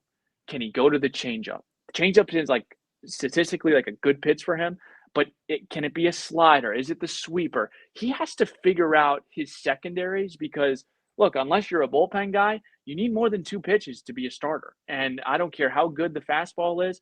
We need Eury to get through, 5 innings. We need to get him 3 turns in the order. But man, credit Clayton McCullough. Like he was urgent yesterday. Like he didn't screw around. In that 5th inning, when 2 guys got on, he said, no, we're going to bring in Andrew Nardi, who did a phenomenal job, by the way. The other parts of this is Eury's got a 2 ERA at home. He's got a 5 ERA on the road, and that's 20-plus starts in both of those categories. I don't know what it is. I don't know if it's the Lone Dome. I don't know if it's more comfortable pitching at home, but he has really struggled away from Lone Depot Park. Again, he's 22. He turns 23 tomorrow. Got a great pitching group. We are going to have a stretch where Eury's throwing 6 innings of 1-run ball. I don't know if it's going to happen in May. I don't know if it's going to happen in June, but that is going to come. I think it was funny too. I think he was on the TV broadcast, Sandy. They were interviewing him and he got off to a tough start. I think it was the Reds outing, his last one. Yeah. He goes, he's fine. He's going to get through it. And I would be like, man, that's such a tough mentor to have if I have Sandy, who's just like, you're not coming out in 4. That's soft. No, you're going out there. But it's probably good for him too that he has that barometer of somebody who he can lean on for this. But I'm sure he will figure it out. Like it feels like he's got too many physical tools for it not to. But I just thought that was funny when he was like, he goes, he's fine. He's tough guy to live up to. I mean, they share a locker next to each other. Every time I come in after, if I go 4 1/3 and I give up 3 runs and I'm at like 75 pitches and I look up and I'm like, hey, Sandy. All right. Yeah. Sorry, man. He's Get him next time. He goes, 6 innings today, huh? He's like, I call that a trot. I'm not even ready. A warm up. Yeah, warm up. It's pretty amazing because you don't even look at Sandy until 7th or 8th inning. Yeah. Don't even like, and then you have to like, excuse me, Sandy, yeah, like we think it would be best, long season. We think it would be best if we pull you out. Tough job. Yeah, it's a really tough job. Like I don't know. Real quick on that, I don't know where you guys stood on that. That was one of the most difficult, if not the most difficult decision Clayton has had to probably make in his first year in a quarter here. Because honestly, I stand by this. After the first 2 got on, I was at peace with going to the bullpen. I think we hadn't even had. What do you have, like 80 pitches though? We don't have to open up. I think I would have been fine if we would have had Fairbanks there. I would have felt better about it. Fair. But it is what it is. I like Sandy's. I thought Sandy's description of it was fair too. He's like, you didn't even talk to me about it. Like, I think that's the thing that I do wish in today's day and age. Like, you do have to feel out your plays, especially a guy like him. Maybe not the young guys, but if anybody, I give you a counter. Sure. Last year, did you watch Sandy pitch? Yeah, it was tough, especially the start of the year. And Clayton stood by him, man. I mean, Clayton stood by him, gave him every 5th day. I mean, there were points where even I thought, I'm like, man, this is getting so out of hand. Like, you guys know what the phantom IL is? I know Sandy would never do that, but the phantom IL is when, my shoulder, like, I don't know. I feel something off with it. Like, I'm going to take, yeah. And he didn't do that, and that's not in Sandy's DNA, but like, look, like Clayton stuck by him during some really tough times. I mean, he threw to a 5 ERA. In fairness to Clayton, there are guys who eventually like build the resume, even if you're just in the first year with him. Like there are guys that you're gonna, if it's Max Meyer tonight, fine, dude. Like first of all, please be careful with him. Like with how his career's gone, but him, I just first of all, and look, we talked to him Clayton before the year. He knows that's a tough thing to go against. Good problem to have. It's not every player coach relationship is always going to be rosy with that stuff. The other thing is that he's got to have Sandy ready for the whole season. And so sometimes coaches early or managers earlier in the year, even if he's only had 80 pitches, he's like, great outing. Let's, build on it and go from there. instead of having him in the 8th inning with a 35 pitch inning.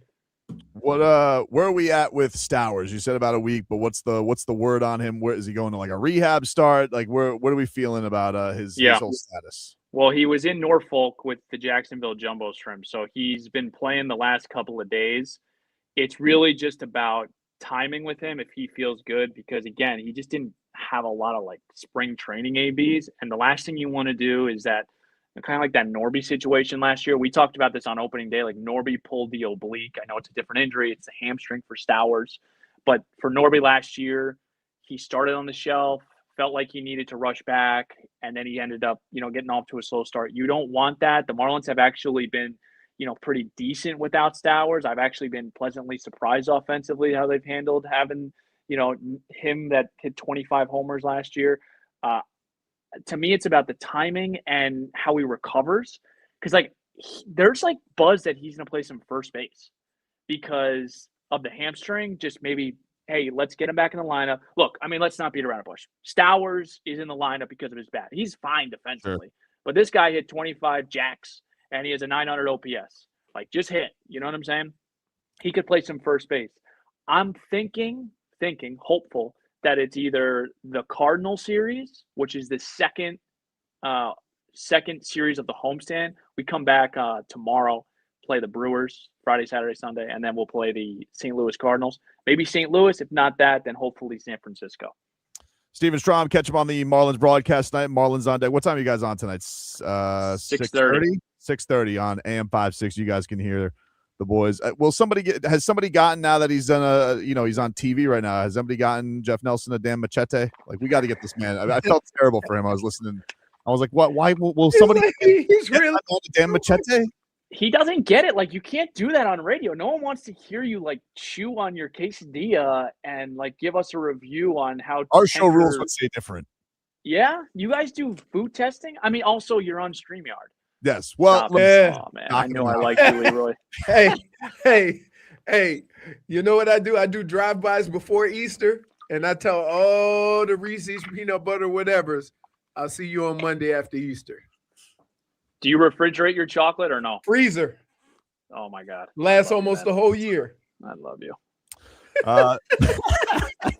Steven, have a good one, man. We'll talk to you down the road. All right, thanks, boys. All right. Catch Marlins on deck today. 6:30. Game 2. Yeah, I'm telling you. You and Jeff Nelson seem like you would get along. It just, both describing oh, you think I can't describe food on the radio? Watch me. Yeah. Watch me. But I would say this. You got to just get one for him. Yeah. Do right by him. You can do a radio bit and people can't see it. Yep. It's possible. You got to be creative with it. You make the announcement and he's like, this thing is delicious. That's going to get people, whether they see it or not. It's not. First of all, everybody can't chew sexy. Everybody can't chew. Some people chew like animals. So you might not want to see him chewing on TV. Got some chompers. Yeah, you might not want to see it.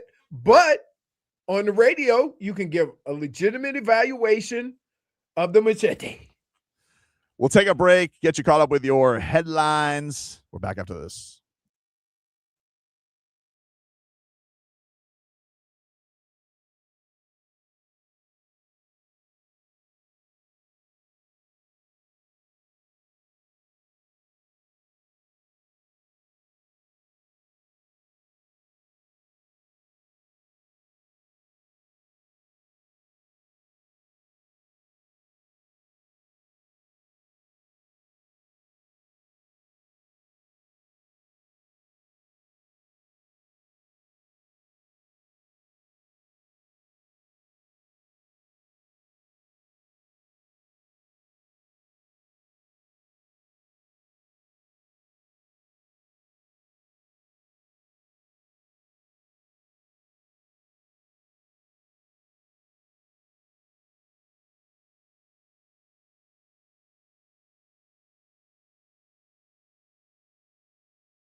All right, welcome back. Tobin and Leroy here with you. FM 104.3, WQAM. We're in trouble, Leroy. Why? Well, I didn't realize that Charlotte was going to bring out the big guns for this series. Let's get to our headlines brought to you by Doral Kia. You always pay less than your price. Cito at Doral Kia. Visit us at Doral Kia or DoralKia.com. This is tough. I mean, you know, we know we're going into a tough atmosphere tonight in Charlotte, the Hive. But I didn't realize that they were going to bust out these kind of weapons for tonight. And that is the Real Carolina MC has written an anthem for tonight's game for the Charlotte Hornets. What up, party people? I got a question. You ready to show up and show out for your Charlotte Hornets as they enter the play-in tournament? Yeah, me too. So wherever you're at in the world, I need you to take your phone, take it off mute, turn the volume up real loud, and show it to the person next to you. Come on, let's go.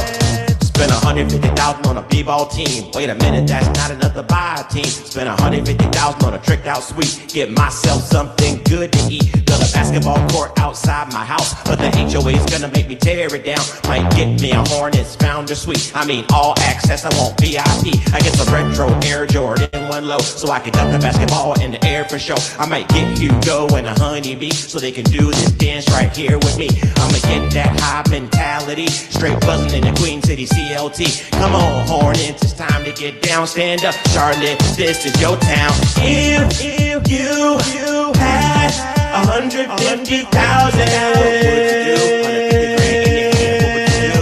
if you had 150,000. All right, Hornets fans, you know what to do. It's time to show up and show out. They've given it their all year. Now it's time for us to give our all in support of this amazing team. Let's go get it. We're cooked. We're cooked. We got nothing. Who's that? That's Real Carolina Mike. We're cooked. That was terrible. Woo-hoo. That was terrible. Woo-hoo. Wow. How about that? That was terrible. I'm speechless. -1 for show poniness. That wasn't good. I mean, It wasn't good. step up your game. With his compression socks all the way up to his knees. Schmieden says if the Heat win, Tobin has to recreate that with a diss track. I might have Frog Boy on that. I don't know how to do the whole auto-tune thing, but I will. We will definitely endeavor to get Frog Boy on the track. Our God Savvy, we're gonna need you, buddy, as a response. The sword has been dropped. Unbelievable. What the hell is he talking about there? I don't know. It seemed like he just wanted a suite. He definitely deserves one. I don't know. Team. Wait a minute, that's not enough to buy a team. Spend $150,000 on a tricked out suite. Get myself something good to eat. Build a basketball court outside my house, but the HOA's gonna make me tear it down. Might get me a Hornets founder suite. I mean all access, I want VIP. I get some retro Air Jordan 1 low, so I can dunk the basketball in the air for show. I might get Hugo and a honeybee, so they can do this dance right here with me. I'ma get that high mentality, straight buzzing in the Queen City CLT. Come on, Hornets, it's time to get down. Stand up, Charlotte, this is your town. If you had 150,000, if you had 150,000.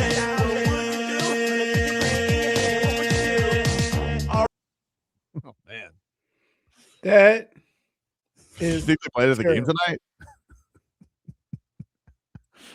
Woo. That's crazy. My favorite part was the part where he talked about the court in his front of his house. Yeah, the HOA. Those damn HOAs. They don't let you have the court in front. Are you allowed to have Oh, we had somebody in our neighborhood They got their basketball hoop taken away? No, he tried to build like there's a little area in the front yard. He put some trees around it and build a putting green. And they made him rip it out. It sounds as he didn't even have 150K. Fake money. I said, well, you know, he spent it all on the Luke Kuechly jersey. And the auto tune. Yeah, it's a very crazy setup. And the LaMelo Ball sunshine jersey. But who dances like that? That's not 80. I mean, he doesn't look like he's far off from 80. Does he have two Jake Delhomme posters? Yep. Wow. Hands on his hips. Like, nobody dances like that, dude. Oh, dude, you do if you're the real Carolina Mike. I don't know if it's real Carolina Mike or real Carolina MC because it's capital M, little I, then a C. So it looks quickly like MC, but I think it's Mike. But, you know, I don't want to disrespect one of the great artists of our time. Show out for your Charlotte Hornets as they enter the play-in tournament. Yeah, me too. So wherever you're at in the world, I need you to take your phone, take it off mute, turn the volume up real loud, and show it to the person next to you. Come on, let's go.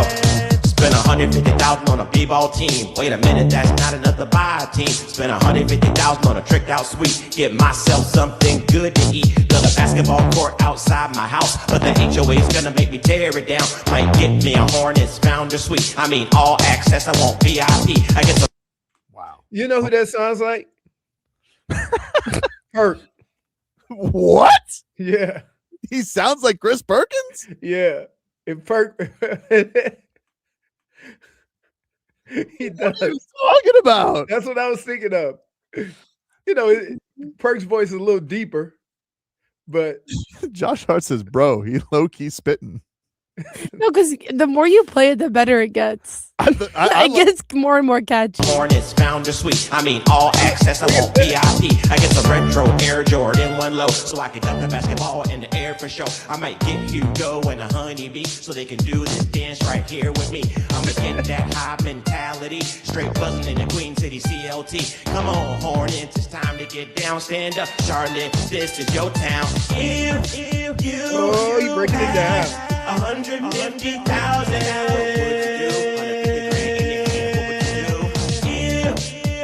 Well, like, let's be real. I will say, if the Heat do win tonight, there's a 110% chance that Heat admin is retweeting this and making that their victory video.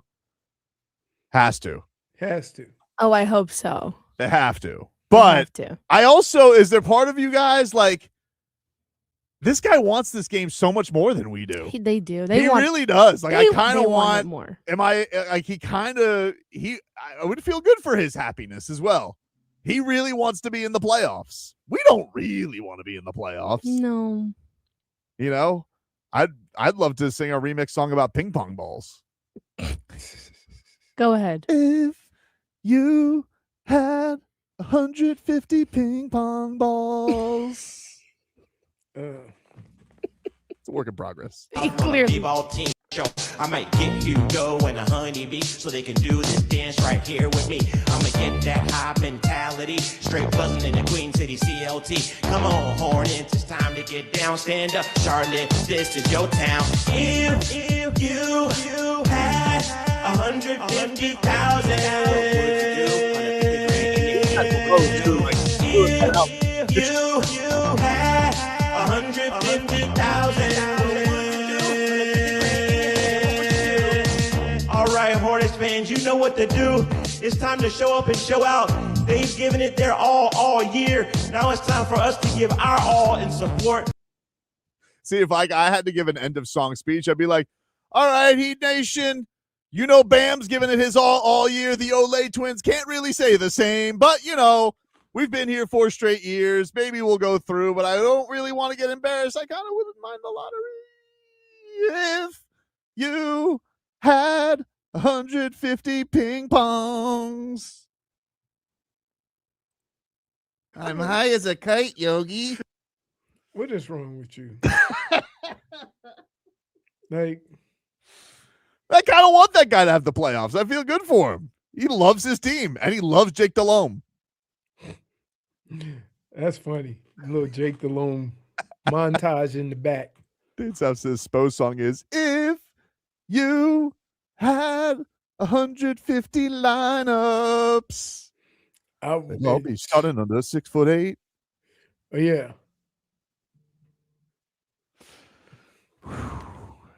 Man. Little Ford says play his Panthers song. That's why he's famous. Does he have a Panthers song? I don't know what his Panthers song is. I was unaware of real Carolina Mike. But now I am a fan. I wish him no success tonight, but maybe I do. I'm not really sure. I'm very torn. The only thing that would make me feel good tonight is if like Bam and Kel'el just like crammed it on their head, Because even if it was like a game where the Olay twins went crazy from 3, I'm like, that's not going to hold up. Right. You know what I mean? Does that make me a sourpuss? Maybe. But you want to know something? You guys lost to the Jazz this year when they were trying to lose. So it's not my fault. Sorry. My house, but the HOA's gonna make me tear it down. Might get me a Hornets founder suite. I mean, all access, I want VIP. I get some retro Air Jordan 1 low, so I can dunk the basketball in the air for show. I might get Hugo and a honeybee, so they can do this dance right here with me. I'ma get that high mentality, straight buzzing in the Queen City CLT. Come on, Hornets, it's time to get down. Stand up, Charlotte, this is your town. If you had 150,000.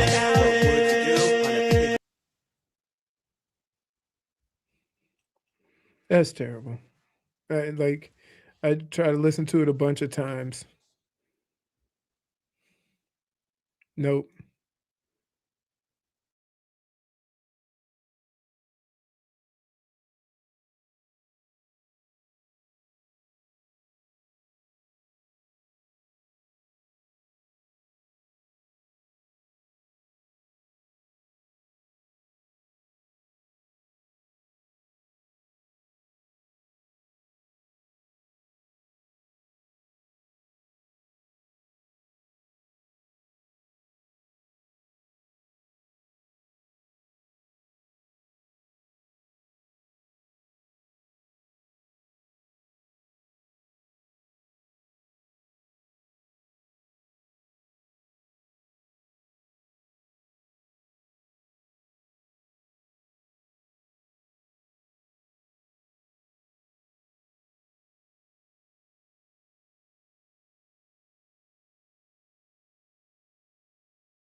All right. Well, we've learned something very unfortunate about the real Carolina Mike.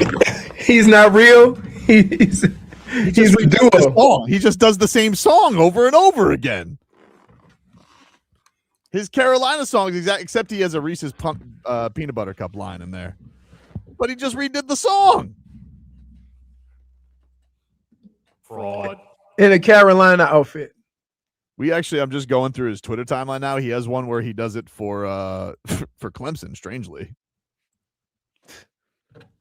For fraudulence. Man. Oh well. I wish you no success now, sir. I didn't realize you were just redoing the song with the different jersey on. That explains all the Jake Delhomme posters, though. No Jake Delhomme answer, or is that also 150 yards in the air?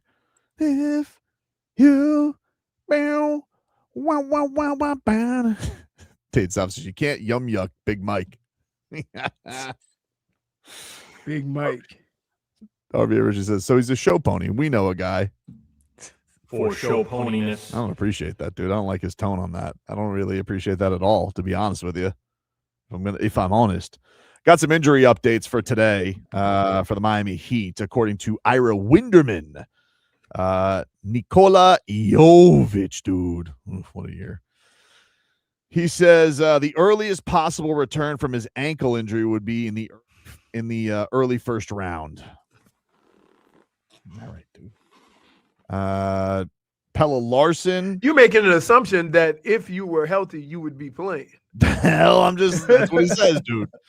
Pella Larson, who had a leg contusion, he will be available for tonight. Ira also tweets out that Kel'el Ware woke up ill today, but he is listed as available. And then finally, Drew Smith is in a walking boot. He's out tonight. He was in a walking boot on, what was the last game? On Sunday? He was in the locker room with that walking boot, too. I think he's got a toe injury. Drew Smith was actually really good in the game that they won in Carolina recently. So I don't know if he was going to play tonight because he's been getting less playing time, but it's not nothing. He was banged up, dude. You were out yesterday, Leroy, but the scene in the locker room on Sunday after the Heat beat the Hawks was hilarious because literally they were all just rooting for the Magic to win because they wanted the extra day off. They were just like, "Come on, Magic, beat these intangibles," but the Magic couldn't beat the intangibles. When you ever notice whenever you have to rely on somebody else with something that you could have taken care of yourself, it never works out. Not a great feeling. Not a great feeling. So just think of that's where you are.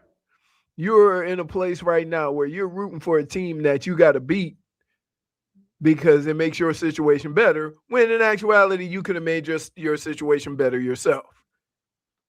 Would you be interested in either of the Magic guys if they shake them loose? Like if Paolo Banchero makes a stink or if Franz Wagner makes a stink?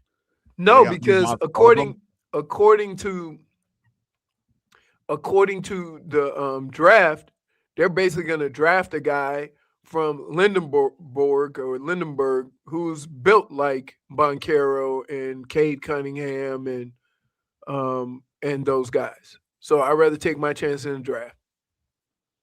Okay. Well, what does one thing have to do with the other? You could still. I'm not saying you have to.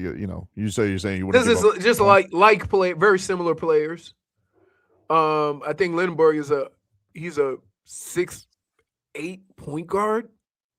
He's closer to Cade Cunningham than Banchero, but the thing about getting a Carolina player though, they come from the same cloth, like that physical defensive, kind of build. So there were probably anybody from there would probably fit in pretty good, except he seemed miserable this year though. Like if he did, if they did bring back Jamal Mosley, which they probably won't, but if they did, you give Mike Miller a call and be like, "Hey, Mike, tell your boy to make a stink." His agent. I wouldn't hate it. You're not. Would you be into Paolo Banchero, Brittany, if he were to make a stink?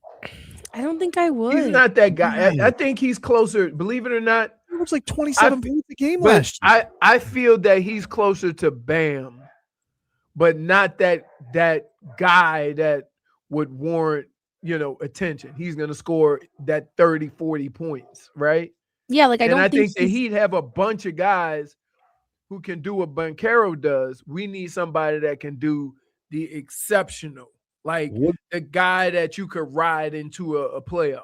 So he haven't had anybody average what Banchero did last year. They haven't had that since LeBron. Yeah, but what you average, that's not okay. That team is really weirdly built. Right. I'd kick the tires. You kick the tires on anything. I would. Yeah. Like you. we're so like your team struggled. You've been kicking the tires. You stopped kicking the tires when they were 6 for like 12 seconds. Yeah, it was a great day. I told you. So here, Banchero or Zion? Oh, Banchero. Okay. All right. Banchero or Memphis. Ja? Ja. Banchero. Okay. Banchero's a moose, dude. I know. But I'm telling you, that's the kid from Michigan. They're built identical, except he's a point guard.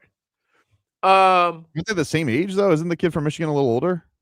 Yeah, I think this is not old, but he's like fourth 23. year. He just went 4 years. So wait, let me see. Banchero or Giannis? That's the toughest one. Yeah, I know. But I think I think it's a tougher debate than you think. Now they may, because who knows? Maybe they even get in the game and they trade. But they're probably, if they're going to trade somebody, that trade Wagner, because Wagner's never healthy. Like Banchero had an injury last year, but he's mostly durable. He's played over 70 games every other year. Right. Wagner's always hurt. And plus, does that mean you got to sign his brother? I don't know. His brother is the poster child of intangibles. Oh, yeah. It's almost like he has no basketball skill, but he's tough. SDI says, don't worry, Tobin. They really like Kasper Jaquez, so they won't move him. You're probably right. I mean, if anything, I would say this. If anything, do you think the Heat will come off the stand of you can have anybody but this guy, and at least have conversations about all the players except maybe one or two? I mean, they were, because remember they were trying to hold on to everybody. Yeah, I think supposedly the word was for Giannis they were open to everybody but Bam. Everybody was on the table. I mean, the thing that Shams and Barry Jackson reported is that they offered that what got considered was Tyler, Kel'el, other stuff. Who knows if Jaime was in there? The difference is they're gonna have more picks this summer to give. They'll be on lock because they'll have this year's pick. But it is going to be an interesting one with the whole dynamic of the Giannis sweepstakes, right? Because yes, he'll have more say because his contract is shorter. So you basically only have one Giannis guaranteed year left, which will give him sway on what teams he can get traded to because he'll basically tell the other teams, I'm not going to sign with you. But the thing that I worry about for the Heat is like, well, who gets bounced from the playoffs? Like if Houston gets bounced early, like let's say LeBron is able to bounce Houston in the first round. You think they're going to run it back with that same team? I doubt it. No. So that's the other part of it. It's a double-edged thing with that whole, Giannis chase. And I'm sick of it, to be honest with you. Sick of his act. I'm sick of the Giannis chase. That's why I'm a Banchero guy now. And we got to get this guy to make a stink. Wait, you're over Zion? Over him. Oh no, Zion. No. I would, but I don't. Zion's got like Stockholm syndrome. Like he doesn't want to leave. And look, he never said he wanted to leave. That was you. I know. I can't believe it. He loves it there. What am I supposed to do? Be mad at him? Hey, he loves New Orleans. He loves New Orleans. He's the anti-Eli Apple. He loves it there. He's like, I love it here. I don't even vacation. I love New Orleans. What am I supposed to do? Hate it? That's how I am down here. Good for him. But like, why would Paolo make a stink if they are? Why would he make a stink? Yeah, if they do well going. I think they're going to come out of the play-in. He's sick of Disney World. Brittany? Just hates it. He hates lines. I don't think he has to wait in lines. He doesn't want to go to medieval times up there anymore. And he's just like, I'd really like a real beach. I don't know. You know what? I sound like a desperate loser, and You- that's just what I am. I don't know what to tell you. I'm down bad right now. I'm gonna lose a game tonight to the real Carolina Mike. Like, what do you mean? How do I feel? I mean, I'm not in a good place right now. I actually think that I was having this conversation the other day with Wendell actually during a game. Mhm. I actually think Giannis is probably your only option this offseason. Great. No, he's reliable. It makes sense.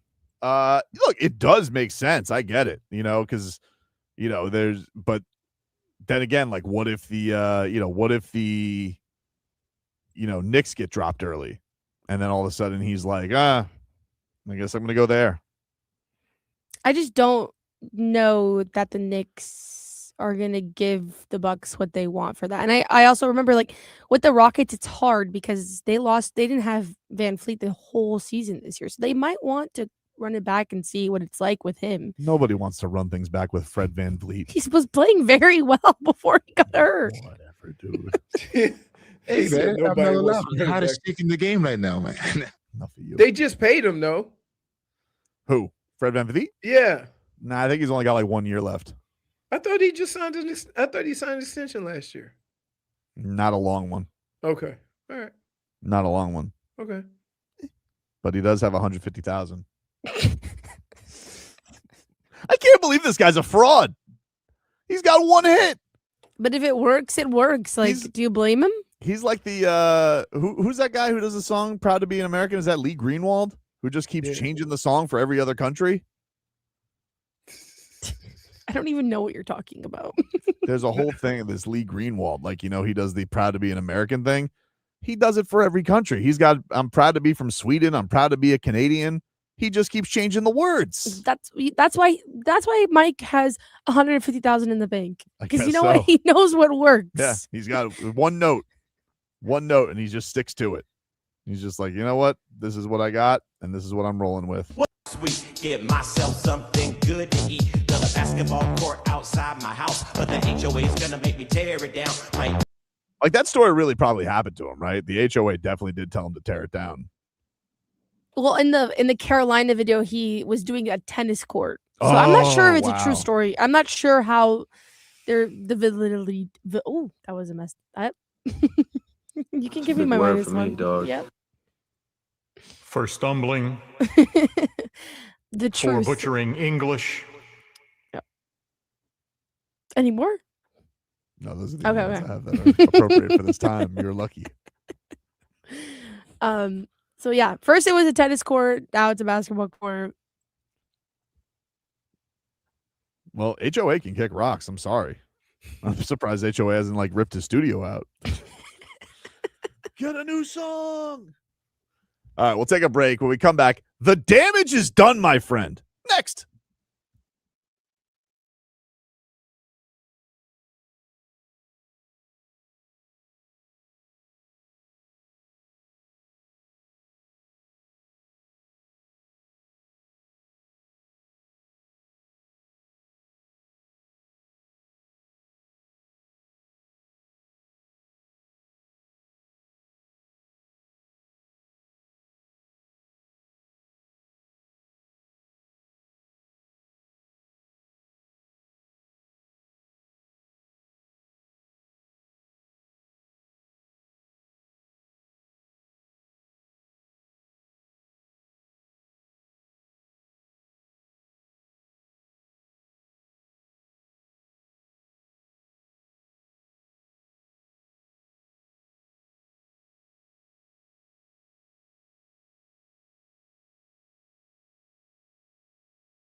No way. If you're There we muted, go.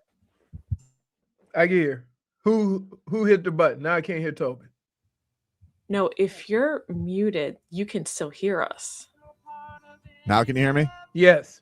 There you go. I didn't do nothing. It wasn't me. So somebody fess up. Because everybody looking at me like I did something.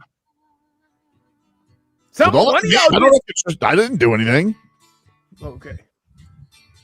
Minus Just one. mysteriously start working. Technological snafu. No, it was not me. I didn't do anything. For technological snafu. Somebody fess up. For technological snafu. What a jackass you are. I know it's one of you three. All right.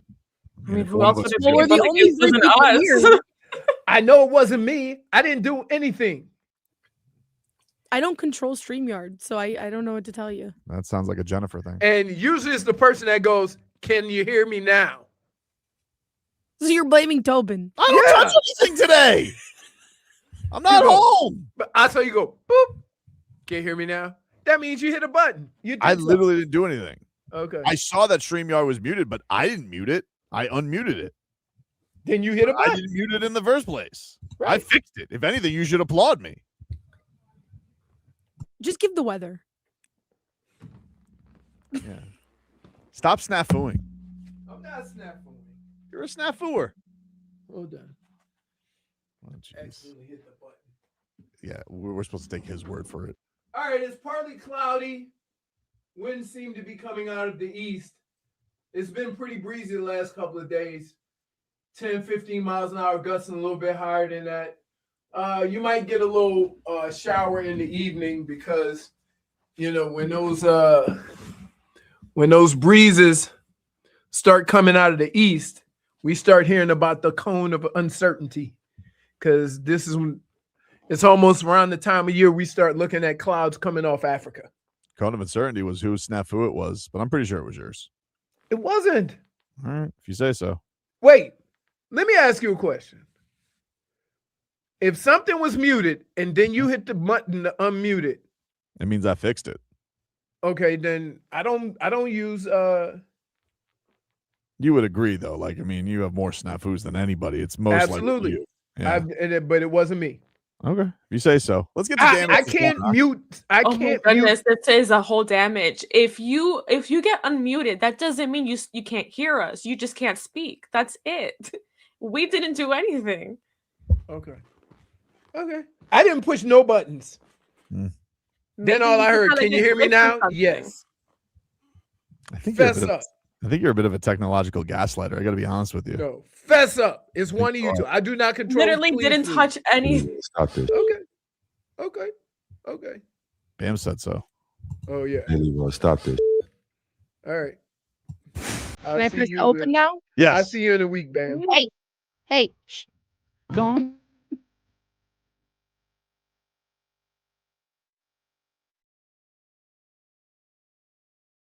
All right, time to get to our favorite Tuesday game. The damage is done, my friend. Go around the room, say where the damage has been done. You guys get it at this point, huh? I'll go first. You guys familiar with Giannis Antetokounmpo? Oh yes. So his teammate Bobby Portis was on Run It Back TV today on FanDuel. FanDuel. Anyway, this is what he had to say on what kind of a coach Giannis wants. What kind of coach are we thinking he wants? Like, what vibe are we looking for next year? I would say something like a Mike Budenholzer type of vibe, you know, something that's close to that, something that's about culture. Coach. You know what I'm saying? Something that's about, you know, holding guys accountable, something that's about, you know, standing for the right things, something that's about just, you know, creating a culture and an identity. I don't think this year we really had an identity when you go out there on the court. When you play the Miami Heat, you know what I'm saying? You already know exactly how they about to play. When you play the Celtics, you know exactly how they about to play. When you play OKC, you know exactly how they about to play. Even when you play Toronto now this year, you know exactly how they about to play. You know, we didn't have a set, you know, style of fight. Well, here's why the damage is done. Can't even get excited about a clip like that, Bobby Portis. Giannis ruined it, dude, because he kept flip-flopping left and right and this and that. I mean, I would love to be like, oh, Bobby Portis said what? I got to be honest with you. I wouldn't mind having Bobby Portis on the Heat either. I mean, like, but, you know, I can't even get excited about it, you know, because Giannis, he just keeps changing his mind. But I do appreciate the honesty from you. You're honest, Bobby Portis. It's Giannis. I don't know what the hell. You know, I'm just not emotionally prepared for this right now, okay?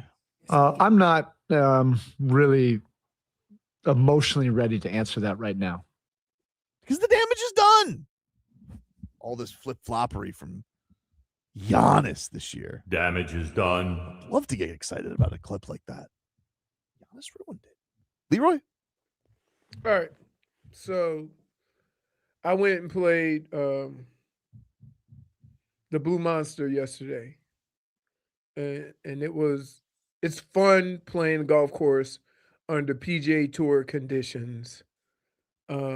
Perfect. You ain't got to worry about the greens, the fairways. It's awesome. It was windy. Okay. I got out of there about 3:34, and then I started home. Holy smokes. The traffic is unbelievable. I got on the turnpike. I couldn't even make a phone call. You ain't got no damn reception out there. What? There's no reception on the turnpike coming from Doral. He None. called me and Zero. I couldn't hear one word he said. One bar. Oh, what's you, though? Like that, I mean, No, yeah, it's not. Okay. And it makes no sense too because I live past that and I have signals. So What network do you have? AT&T. That's why. Yep, that's why. Works for me. No, you go down I'm talking about down South Turnpike to go to Doral. Dude, unless I'm in the Everglades, literally, like I'm usually good in finding a signal. Like, what are you doing? There's two places I don't get reception. On the turnpike down there and at my house. The trees. I don't know. The trees. The trees. The trees. He clearly has no idea how networks work. I don't get reception at my house. What are you talking about? It's that HOA. Have you thought about changing your network maybe? That wasn't me. What? That was not me. What in the bong was that? Oh, I'm sorry. I put my -1. hand There. on the bed. There. See, why did everybody look at me? It wasn't me. The whole time. It wasn't me. It was you, Leroy. I'm disappointed in you, Jennifer. You let Leroy take the fall. Yes. What are you talking about? That's really rough. Wow. See? All I need to do, listen. I literally didn't do anything to your microphone, Leroy. And if I put my hand down on the desk and I made a noise or whatever you guys are talking about, I'm so sorry. Made a noise. You Gronk spiked the mic. I didn't. My hand was over here and the microphone's here. Mm-hmm. But you would let me take the heat for it. That's what I'm, I'm not mad. I'm disappointed. Yeah. What am I supposed to do with that? You know what? Damage is done. Okay. Yeah. I got my damage. Technological snafu. Nothing like being in a car in traffic. Yeah. I wonder how that feels like. I live it all the time. I live it all the time. Well, if I had to be somewhere on time, I'd leave a couple of minutes earlier. Mm-hmm. Yeah. Good luck with that. Amazingly, just trains always pop up. Just pop up. That's true. What that damage same train zapped my signal. What damage is done for you, Jennifer? Probably me not knowing that today was Tuesday. Huh? Damage is done. I didn't know today was Tuesday. So when you said damage is done is next, I was like, that's a thing today? And then I realized that it was Tuesday. Hey, Head of the game. my real damage is done was for both of y'all. You're not exactly For who? You're not bucking. Before we get into them, like you're not exactly bucking against the evidence that it was you. I mean, now you're not saying you don't know what day it is. I swear it wasn't me. I didn't touch any button. Floyd Mayweather the microphone, and now you don't know what day it is. Like I don't know. I don't know what to tell you. All right. Yeah. So Brittany. Damage is done because I literally sent a message for one purpose only, and you guys completely missed the purpose of. I'm just so what did we do? So the family is in on the bit, and Rebecca said, "You guys are dead to her, and because you didn't invite her to Tortuga." And I'm like, I didn't even know you liked that. If you didn't know, how were we supposed? Yeah, how to? were we I supposed to know. know? I Tell tried to Rebecca that if explain we to knew her. she She liked goes, it, we would have "No, gotten her look." a She band. goes, "I wear cowboy boots every day." -1 to you for not knowing that your daughter's into country music. Yeah, seriously, dude. I- Yeah, you need to be like me and not say anything about it, because if my daughter found out that Megan Maroney surprisingly showed up at Tortuga, That's my I wouldn't hear the end damages of on it. actually. You think I won't you talk about know- -1. you think she doesn't know that? I feel like she would. She definitely saw it on TikTok. My daughter doesn't have TikTok Oh, nor does she social have a media. phone at all? Or will she?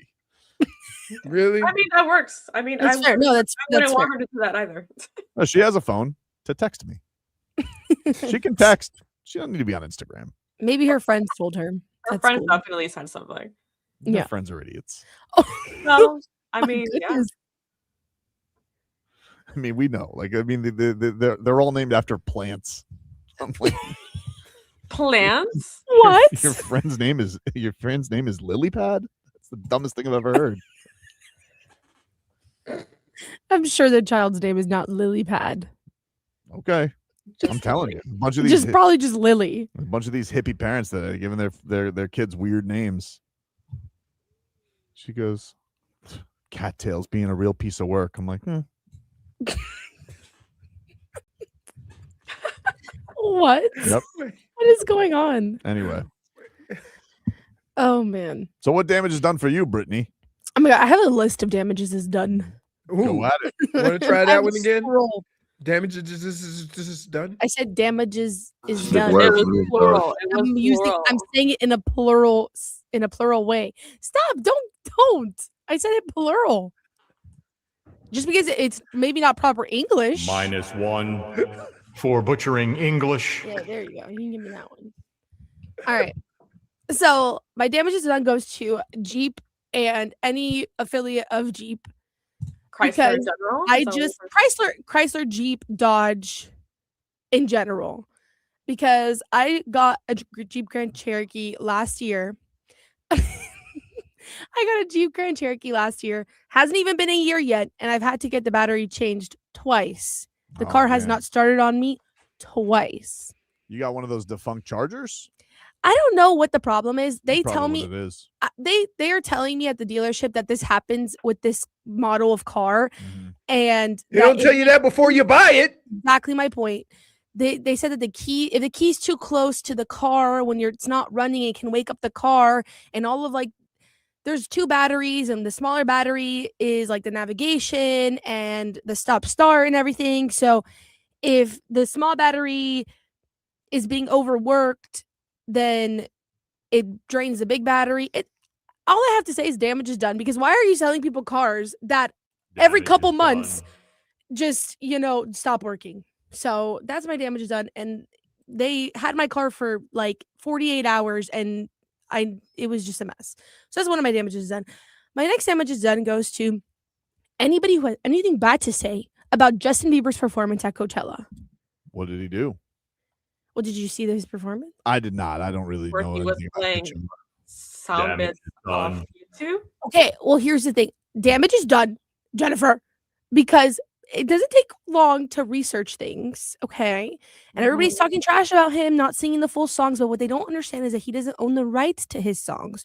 So this was the only way that he could get away with playing these songs without getting fined and without giving money to the record label that owns his songs. You sure he's not just washed?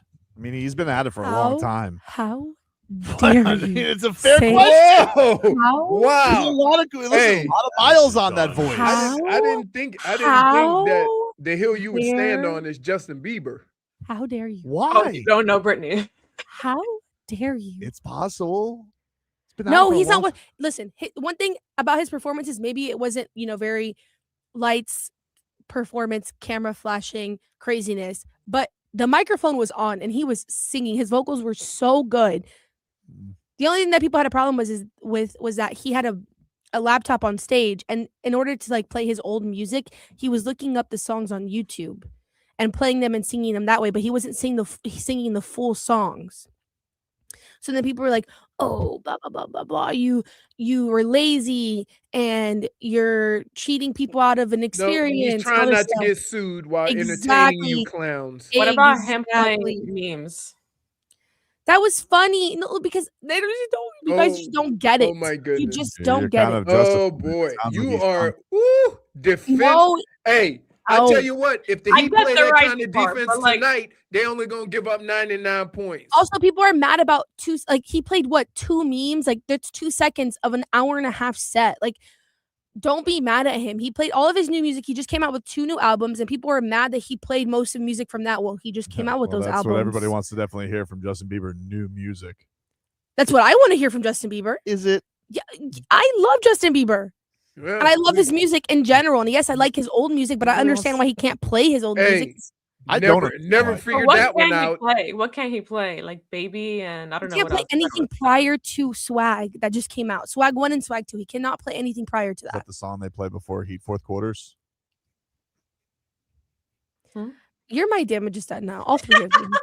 Wait a minute, I was defending you. No, you weren't. Yes, I you weren't. was. No, you weren't. I did. I explained why Bieber was playing little short songs or whatever. Don't want to get sued. I had one more, but we got to go to break, so it's okay. Wow, you had a laundry list of. I did. A lot of things happened done. to me this week. A lot of things happened to me this week. I mean, yes. go put your least one of glasses your on and your handkerchief and get on your Harley and drive away now. I wish you wouldn't have wasted one of your damages done on a washed artist.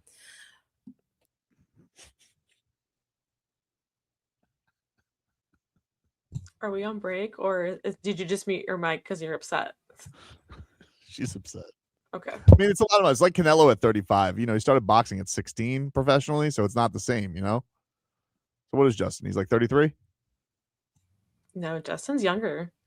No, he's like 33, 34. Yeah, so that's like he's He's really not older than me. in musicians, he's like 43, you know? He He's washed. 32. He's the same age as you, JJ. Washed. Happens. Catches Almost. up to you. That's a ridiculous statement to say about Justin Bieber. but It's that's not a fine. ridiculous statement. It's true. Everybody reaches out. Can we really just go to break while you two get into it over Justin Bieber? I would rather an argument that's going to extend our current time to be not Justin Bieber. All right. Is it too late to say I'm sorry?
All right, welcome back, everybody. It is Tobin and Leroy here with you on FM 104.3 WQAM.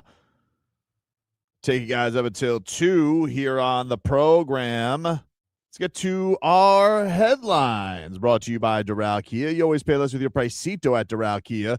Visit them at Doral Kia or DoralKia.com.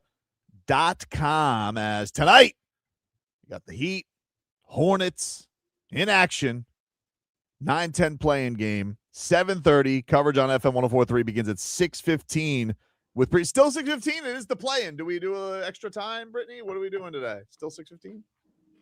No, yeah, it's still 6:15. Still 6:15. Okay, maybe during the playoffs we'll expand the pregame show. But for now, 6:15 with preheat. And tonight, Portland takes on Phoenix at 10 o'clock. Tomorrow, Orlando at Philadelphia at 7:30. Golden State against the Clippers at 10. The Marlins, they are also in action tonight. 7:15 against the Atlanta Braves, who I cannot stress this enough, can go straight to hell. Max Myers on the hill today for the Marlins. Question. Yeah. How frustrated are you just in overall South Florida sports right now? How frustrated am I with South Florida sports? I was frustrated with the Panthers not completing the mission yesterday because they won. Bad job. I'm not too frustrated with the Marlins. Like, they're 500. They're but feisty. it's early. It's early. It was a bad weekend. I was frustrated with the weekend, that's for sure. Because I was like, oh, these guys got no shot against Scooble. I mean, that guy killed the Marlins. And then Sandy, if he has one down game, they're cooked. But a good bounce back yesterday, so that made me feel better, especially with Ramirez going deep because, for the most part this year, all he's been doing is winning ABS challenges. I need him to win some actual ABs challenges, like in the batter's box. So he did that yesterday. That was good to see. The Dolphins, I'm not frustrated with the Dolphins at all. No. I think right now the Dolphins have no frustration from me because I'm excited about the draft. They have 2 picks, and the world is their oyster. I like all the visits coming in. We'll see what happens. I wasn't bummed about trading Jalen Waddle. I like Jalen Waddle.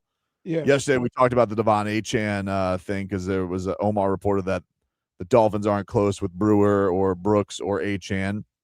That's all right. It's early. It is early. It is early. But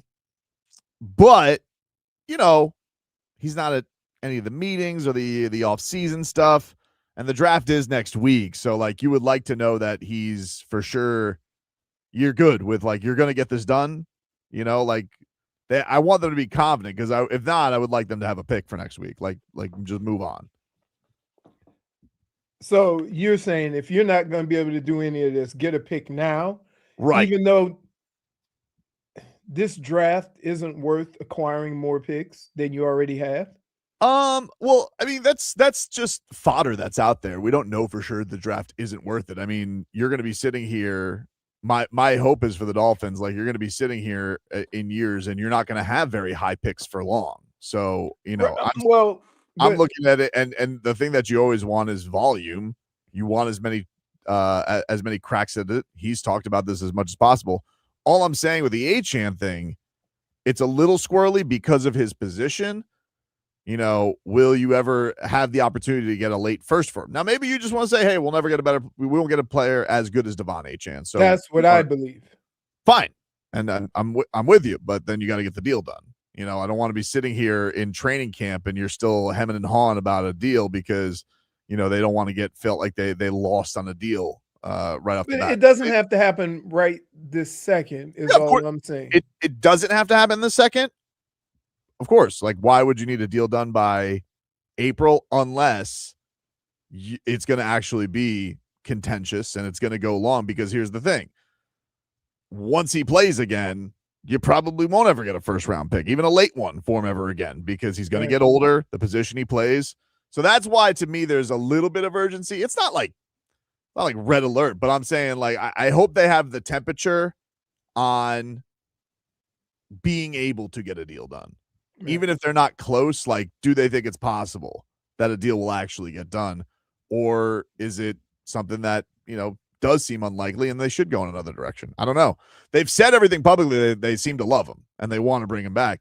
But I do wonder with him not showing up to the first day of meetings, which I don't really have a problem with, but I am like, okay, they're not doing football stuff. For him to not even show up was like, okay, noted. What's with you two, Chuckles? And now they don't have answers, Leroy. Yeah. Yeah, the two of them. They're very immature, these two. Spit it out. Anytime. I can't even breathe It's right not for now. secrets. Is it a Twitter meme? Is it a jokey joke on the text? I had sent her during break the videos of me in my bed at 4 a.m. watching Justin Bieber's Coachella performance. Wow. I was trying to make her feel better about us ripping Justin Bieber, and now I can't stop crying. Very good. LeBron was on his podcast, and he said on the Heat, you don't want to see them in the play-in. Miami is a team you know you can beat, but also they can kick your ass. They won't beat themselves, so they're always intriguing in a play-in. Thanks, LeBron.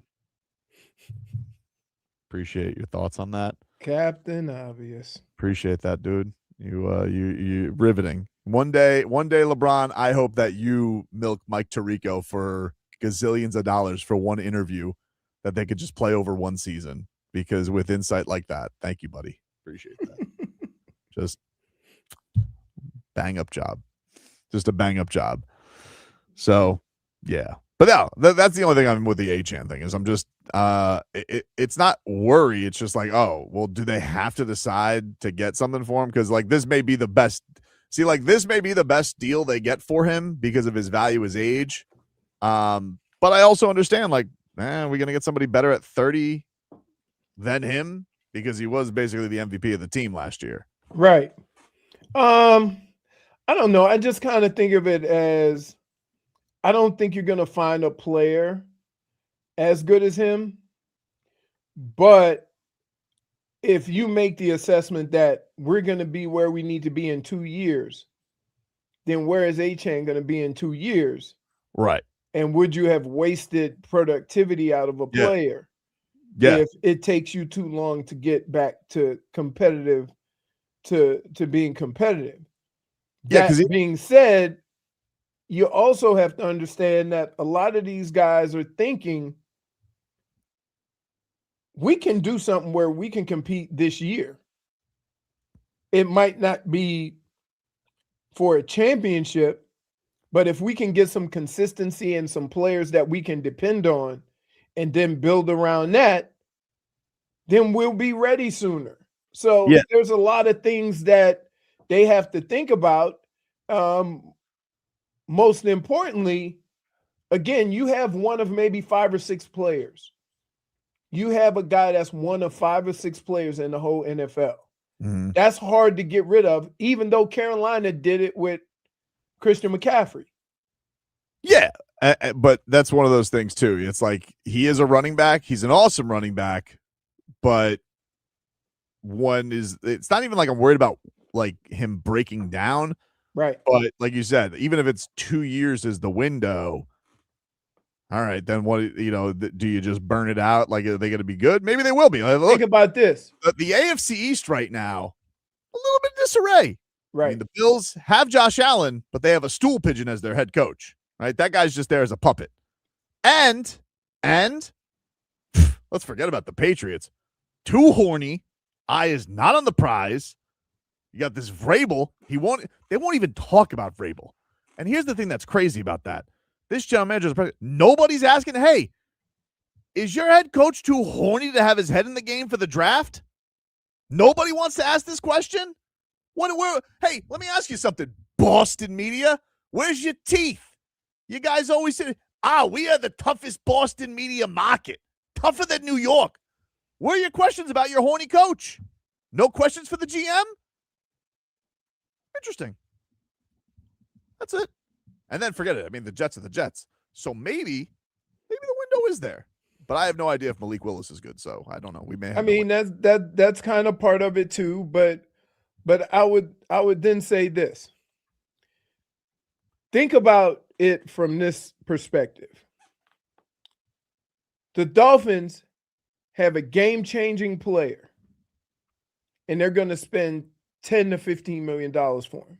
Mm-hmm. Any other team that has a guy that's a game-changing guy is spending 30, 40, 50 million. Sure. So are you not, and for where you are right now, where you can't spend money, is that the perfect time to keep him? Well, that's the thing. But here's one thing we don't know and we won't know. What does he want? You know, like, because that's what James Cook got last year. Who knows if, like, what if his negotiations, because of his age, because of his production, what if this is going to be a very contentious negotiation? What if he wants that's why I crazy said break the market money? Well, if he's the highest paid, if you go all the way up to 15, which I don't think will happen, because it has more to do with guaranteed money, not average per year. But if you go even to the high end, he's still not going to be making $20 million a year. And so if you think of, we have a game-changing guy on our team, and we are paying far less than anybody else that's either paying for a quarterback, a wide receiver, or a game-changing guy on the other side of the ball. So in this moment of affordability, isn't that affordable? 10 to 15 million. Word for me, dog. Hey, I corrected it quickly. I'm not sure about that one. Take a break. We're back after this.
All right, welcome back, everybody. It is Tobin and Leroy. Leroy was out hobnobbing yesterday on the golf course, Leroy. Why don't you tell us about it, dude? The PGA Tour is back in Miami. The Cadillac Championship is coming to Trump National Doral April 29th through May 3rd. It's a signature event, only about 72 guys, no cut. So you get to see everybody play. There's family activities, delicious local bites, all while soaking up the undeniable energy. Bring the whole family. Up to 2 kids ages 15 and under get in free with a ticketed adult. Buy tickets now at CadillacChampionship.com.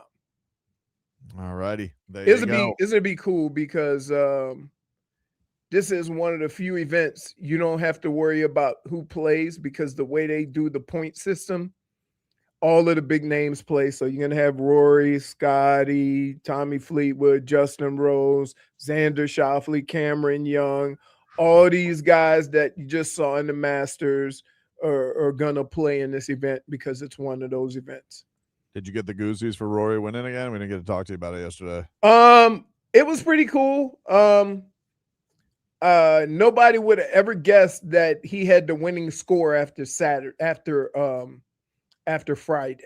Mm-hmm. That's not usually how the tournament goes, but again, for him to win that tournament and not hit his driver anywhere near the golf course is amazing. I thought Scotty could have caught him if he would have. He had a chance. He had a chance to get to 12 under. He did. But it was, I got to tell you, it was riveting in a crazy kind of way, because you had a bunch of guys that eventually passed them, and then they folded up a little bit because on Sunday it's a tough golf course. Scotty Scheffler, he came on strong. He was the first person, I want to say, in like 42 years to not have a bogey on the weekend. So it was pretty amazing what he was doing. But in the end, Rory did what he had to do to win. And so go for him. He looks like, to be honest with you, it looks like he's very comfortable around that place. Yep. He'll take shots that other guys won't, because, he doesn't have to worry about not having won the Masters.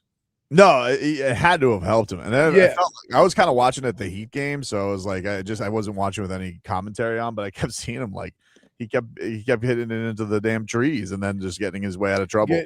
Getting up and down from everywhere, birdie in the holes he needed birdie, making key putts for pars. I mean, it wasn't like the best round of golf, but it was probably exciting simply because of all the guys kind of catching up, but not getting close enough to put any real pressure on them. Because, keep in mind, the holes that they were catching up on, he had to play those holes. So if he does the same thing they do on those holes, which he did, was make a couple of birdies, then he still keeps his distance. Go ahead, Brittany. I was going to say, did you see the controversy surrounding his win? Because since he became a member of Augusta National after winning last year, he's played in the, I believe, 3 weeks leading up to the Masters, he's played the course 28 times. Yeah. He was on record saying that he would drop his daughter off at school in the mornings. He took the last 2 weeks off of PGA Tour, drop his daughter off at school, hop on a private jet, go to Augusta, play around, and then come back and make it home for dinner. You know what I think? Hey, but they all do that, Brittany. Yeah, and they all don't do that because they're all not. But who cares? Like but like Tiger would do it. Tiger would go and play it a lot. There's a lot of guys who've won that play it a lot, and you can once you get the invitation, you're allowed to go out there and play. It's like getting mad at LeBron because he gets to spend $1 million on his body, like he has the resources. I'm not saying I'm upset. I'm just saying there's a lot of people who feel it's unfair that he has the ability to do You know what? Especially taking the time off from the PGA. Here's what I would say. I would agree with you if he wasn't hitting this ball in the trees on every other shot. Well, I think that's just because he has the knowledge, huh? he had made a comment saying like, I know what holes I can hit bad on.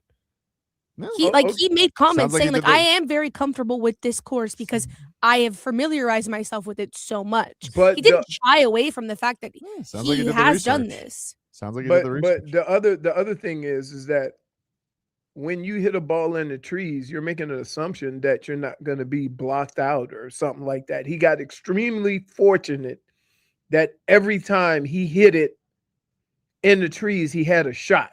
Yeah, it's like that doesn't always happen. I guess in the fight game, this is nothing. Like everybody who's a champion gets everything tilted in their favor. When they ring size, weight, right? Like, yeah, that's how it works. When you're on top, you're gonna have some things at your disposal that other guys don't. And look, if he would have won by like 10 strokes, and you're like, oh, something's amiss here. Okay, he held on. He held on for dear life. But Brittany, I'm always gonna have a hard time when I don't care what your knowledge is of a golf course, you still have to hit the shots, right? No, I agree with you. I think even if sometimes if you familiarize you can give me it to me. Even if you I can't even speak. Hey, hit her with it. You better hit her with it. I said it like 3 other times. Just like, but are you okay? That's I'm what doing I want to fine. make sure. I'm really tired. I'm really tired. I And want to make sure you're okay. I'm 'cause okay. That was Hey, no, because listen, I would have got nothing but giggles and whatever. Hit her with it. Hit her with it. I said he can hit me with it. It's okay. I'll big word take it. for me, dog. Thank you. There you go. For butchering English. Look, we gotta make time for Steven Strom anyway. You just reflect on that, and I'll let you sit on that and watch some Justin Bieber highlights, and you'll be better next time.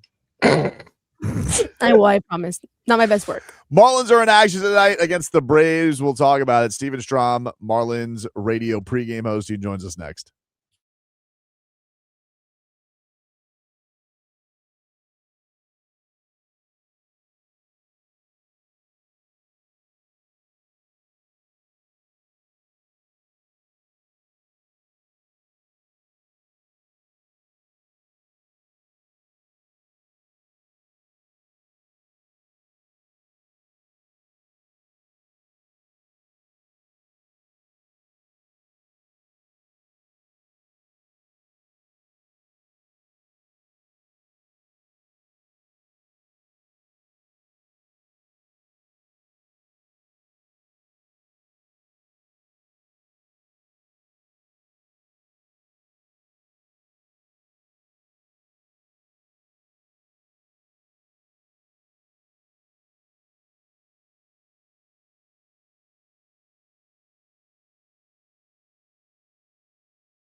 The Marlins got a win last night against those rat bastard Braves. That's their unofficial name, what I refer to them as. Well, you know I hate Atlanta too. So the worst, dude. The worst. They beat them 10-4. And let's talk a little bit about our fish. Let's go out to the Toyota of Hollywood guest line. Shop over 2,000 Toyotas on sale, or Toyotas. That's what it's called. 2,000 Toyotas on sale at one location at Toyota of Hollywood on 441 between Hollywood and Sheridan. ToyotaofHollywood.com. Steven Strom joining us there. You can hear him every single Marlins game as your Marlins radio pregame host. And what's going on, Steven? How are you, buddy? What's up, boys? Everything is going well. Much needed victory yesterday at a place that has caused a lot of pain at Truist Park. Marlins 23-53 now since 2017 at that ballpark, but just a really much needed victory for this group. Much needed victory, much needed big bop for Agustin Ramirez. It's good to see him get on the board for the season. How beneficial was that for him? Because I feel like he's been close. He had the one at home nearly hit out, but I mean, this is not a team that hits a ton of home runs. They need him to get a couple out of there. Don't get it twisted. Agustin Ramirez is up here for his offensive pop and to give this lineup an explosiveness to it. And he's been close, Agustin. You know, obviously he's coming off 20-plus last year. You think if you can give this guy a full season, he'll split some reps with the DH position with Liam Hicks. This is a guy I think everyone thinks is going to hit 30 home runs if he stays healthy. But when he slugs Tobin and Leroy, this team feels different, especially in that third, fourth spot in the lineup. You've got some table setters, but table setters are great. They don't score. Who cares? And Agustin Ramirez, to see him come out with a big home run yesterday, and they needed it, man. I mean, yesterday got dicey. They were up 3-0. You felt good.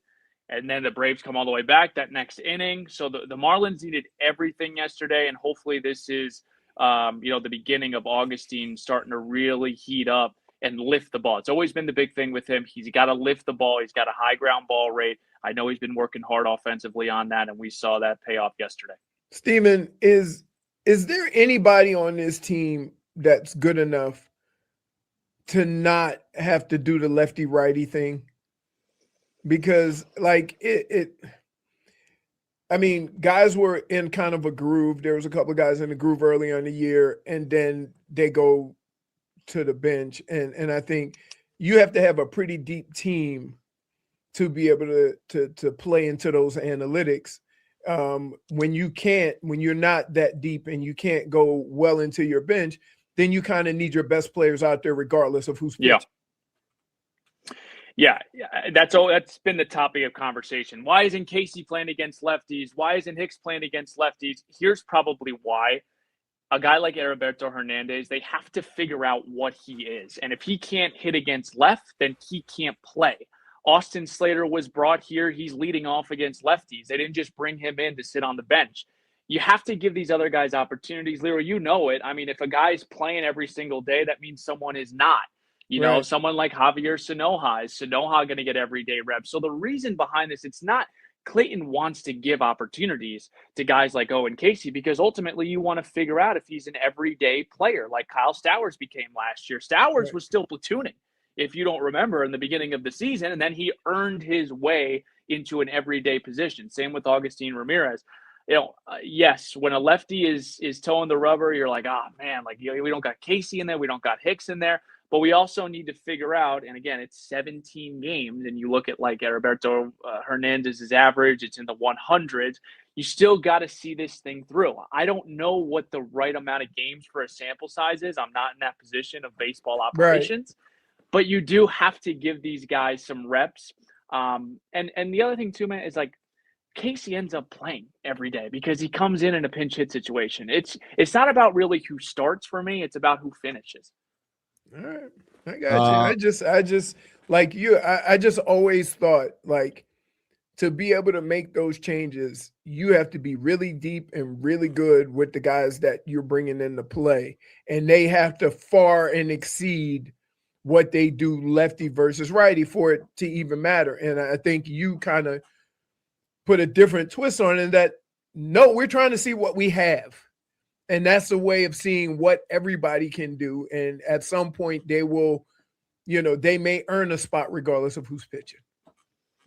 Yeah. And regardless, you're going to have to figure out what you have. And once Kyle Stowers comes back, like, we'll see what it looks like, Leroy, because he's starting, he's going to come back here hopefully in the next week or two.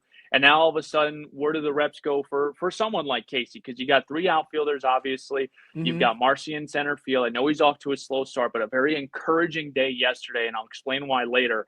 You're going to have, some of your outfielders. Stowers is going to play every day. Maybe not to start when he comes back from the IL, but, there's going to be a time, I promise you, throughout the season where you're going to see someone like Owen Casey, because I'm assuming is that who you're referring to? Someone like there's Casey a couple of guys, right? Casey Hicks, yeah. Like, Hicks. Here's the other thing, Steven. Like, I am one of these guys, right? Like, I'm a millennial type of guy before all the analytics got too much, but it's not nothing. Whatever happened to being in a groove? Like, a guy's in a groove, you roll with it it's such a hard sport, and guys like have these windows where like, hey, you're killing it out of it. And it's like, nah, we're going to go with the matchups. It's like, I understand what your process is. I get it. But there's always that fine line of like, hey, this dude's just rolling right now. Because it may not be like that in May. It may not, like, he may go through something terrible. And it's going to be an organizational philosophy. It's one of these things, like I said when we were first talking about the show. It's not an argument I'm going to win. I just have to live with it. But I still don't love it, because I do think there's still something to, hey, a guy's got a hot hand, a guy's got a hot bat. Yeah. You should ride that puppy for a little bit, especially in baseball, because, there's going to be a point where he's probably whiffing in May or in August or some point, and he's going to go through his lulls. Yeah, no, and like Javier Sanoja is like a good example of that. Like Sanoja is hitting over 500, and it seems like every big spot that he has gotten into, again, just 17 games in, and even last year, the guy produces. Like, somehow, some way he gets on base, or somehow, some way he makes a big play defensively. Yeah, he's one of those guys that maybe you can make the case that, like, hey, he's swinging a hot bat. You've got to play him. But again, the organizational philosophy here is like, we want to figure out, we have our guys that we know we're going to move forward with, right? But we also need to figure out what we have on this bench. And we have to figure out if these guys are legitimate platoon guys, or now, for the first time ever, like, not ever, I'll take that back, for the first time in a long time, there are consequences to guys that don't produce. It's no longer, okay, Roberto, you're going to get 300 plus PAs. We've got a really good farm system, and guys are knocking on the door. I mean, I know he's not a hitter, but think about Braxton Garrett. Braxton Garrett in 2023 made 30 starts to a 3 ERA. He just won International League Player of the Week. He's not on this team. Like, he's not in the starting rotation. So it speaks to the depth, and this is just part of the process, especially early on in a season. What do you make of Eury's season so far, right? Like, this is a kid who, dude, throws gas, right? Like, he's got all the tools, but for whatever reason, he gets knocked around a lot, dude. Like, they're hitting a lot of stuff hard off of him, and it just hasn't. He always had some wins, like he's gotten through, but obviously he's got a big mentor that he's got to live up to, who's, it's a tough mark. But where do you think he's at? Like, do you think there's still some things that he's going to work out this year, or is this another thing? Like, there's just development, because what is he, 22? Like, I mean, he's super young. He turns 23 tomorrow. I'll take a drum roll if we have that sound effect. When I ask Clayton McCullough what, from a potential 1 to 10, where he's at, he gave me 3 or 4. Like, he's just scratching the surface. He is so young. He's 6'8". There's a lot of things with Eury that, again, he can probably throw his fastball for like 4 or 5 innings and get away with it. That's just how God-given talented he is. The thing with Eury right now is he has to be able to command the fastball. And that has been an issue the entire year. The other thing we forget is, like, he still is, coming off Tommy John surgery, not last year, but the year before. Remember, he came up in the middle of the year last year. That's something that Sandy went through last year. That was public. We saw it. It was frontal. He couldn't command anything, and that's why he would have those innings of 5 or 6 runs. With Eury, to me, it's more about the secondaries. He's got to figure out what his pitch mix is. Like, I don't know what it is. Like, the fastball plays, we know at 99, top of the zone. Even if he doesn't command it yesterday, like, he got away with it in the first couple of innings. The problem becomes, once guys start to get on the fastball, where's he going to go? Can he go to the changeup? The changeup is, like, statistically, like, a good pitch for him, but can it be a slider? Is it the sweeper? He has to figure out his secondaries because, look, unless you're a bullpen guy, you need more than 2 pitches to be a starter. And I don't care how good the fastball is. We need Eury to get through, 5 innings. We need to get him 3 turns in the order. But man, credit Clayton McCullough. Like, he was urgent yesterday. Like, he didn't screw around. In that 5th inning, when 2 guys got on, he said, no, we're going to bring in Andrew Nardi, who did a phenomenal job, by the way. The other parts of this is Eury's got a 2 ERA at home. He's got a 5 ERA on the road, and that's 20-plus starts in both of those categories. I don't know what it is. I don't know if it's the Lone Dome. I don't know if it's more comfortable pitching at home, but he has really struggled away from Lone Depot Park. Again, he's 22. He turns 23 tomorrow. Got a great pitching group. We are going to have a stretch where Eury's throwing 6 innings of 1-run ball. I don't know if it's going to happen in May. I don't know if it's going to happen in June, but that is going to come. I think it was funny too. I think he was on the TV broadcast, Sandy. They were interviewing him and he got off to a tough start. I think it was the Reds outing, his last one. Yeah. He goes, he's fine. He's going to get through it. And I would be like, man, that's such a tough mentor to have if I have Sandy, who's just like, you're not coming out in 4. That's soft. No, you're going out there. But like, it's probably good for him too that he has that barometer of somebody who he can lean on for this. But I'm sure he will figure it out. Like, it feels like he's got too many physical tools for it not to. But I just thought that was funny when he was like, he goes, he's fine. He's tough guy to live up to. I mean, they share a locker next to each other. Every time I come in after, if I go 4 1/3 and I give up 3 runs and I'm at like 75 pitches and I look up and I'm like, hey, Sandy. All right. Yeah. Sorry, man. He's Get him next time. He goes, 6 innings today, huh? He's like, I call that a trot. I'm not even ready. A warm up. Yeah. Warm up. It's pretty amazing because you don't even look at Sandy until 7th or 8th inning. Yeah. Don't even like, and then you have to like, excuse me, Sandy, yeah, may I? Like, we think it will be best, long season. We think it would be best if we pull you out. Tough job. Yeah, it's a really tough job. Like, I don't know. Real quick on that too. I don't know where you guys stood on that. That was one of the most difficult, if not the most difficult decision Clayton has had to probably make in his first year in a quarter here. Because honestly, I stand by this. After the first 2 got on, I was at peace with going to the bullpen. I think we hadn't even had. We have like 80 pitches though. We don't have to open up. I think I would have been fine if we would have had Fairbanks there. I would have felt better about it. Fair.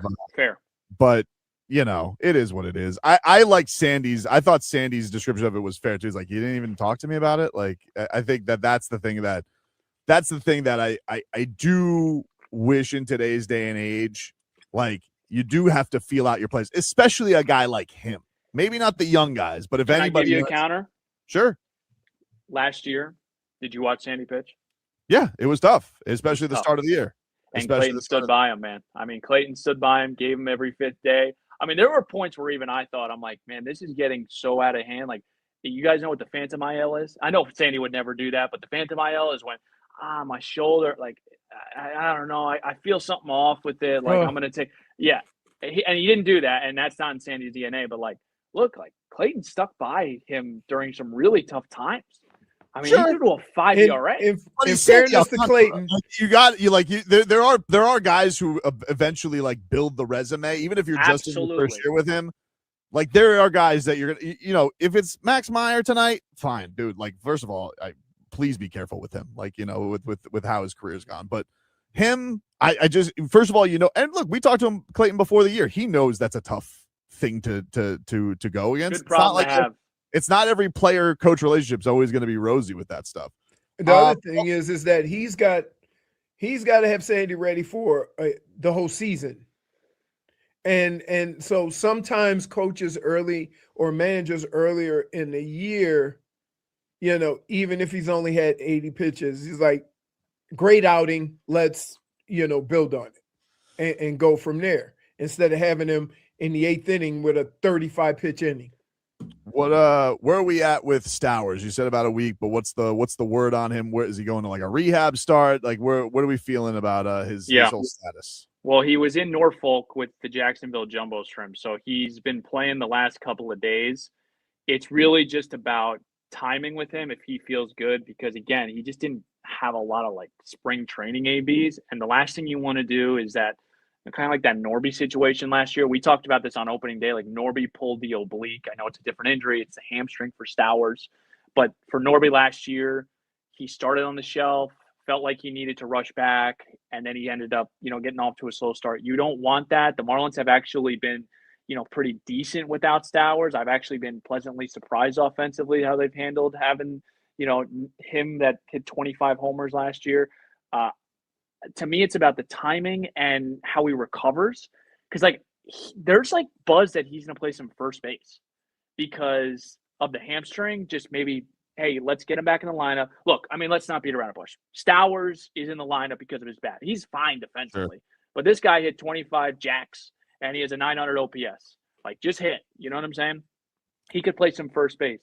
I'm thinking, hopeful, that it's either the Cardinal series, which is the second series of the homestand. We come back tomorrow, play the Brewers Friday, Saturday, Sunday, and then we'll play the St. Louis Cardinals. Maybe St. Louis. If not that, then hopefully San Francisco. Steven Strom, catch him on the Marlins broadcast tonight. Marlins on deck. What time are you guys on tonight? 6:30. 6:30 on AM 560. You guys can hear the boys. Has somebody gotten, now that he's done he's on TV right now, has somebody gotten Jeff Nelson a damn machete? We got to get this man. I felt terrible for him. I was listening. I was like, what? Why will somebody he's really a damn machete? He doesn't get it. You can't do that on radio. No one wants to hear you chew on your quesadilla and give us a review on how our show rules would say different. Yeah, you guys do food testing. Also, you're on StreamYard. Yes. Well, look, is that the Easter eggs, Reese's? Yeah. Yeah. Oh man, I know I like you, Leroy. Hey, you know what I do? I do drive-bys before Easter, and I tell all the Reese's peanut butter whatevers, I'll see you on Monday after Easter. Do you refrigerate your chocolate or no? Freezer. Oh my God. Lasts almost the whole year. I love you. Steven, have a good one, man. We'll talk to you down the road. All right, thanks, boys.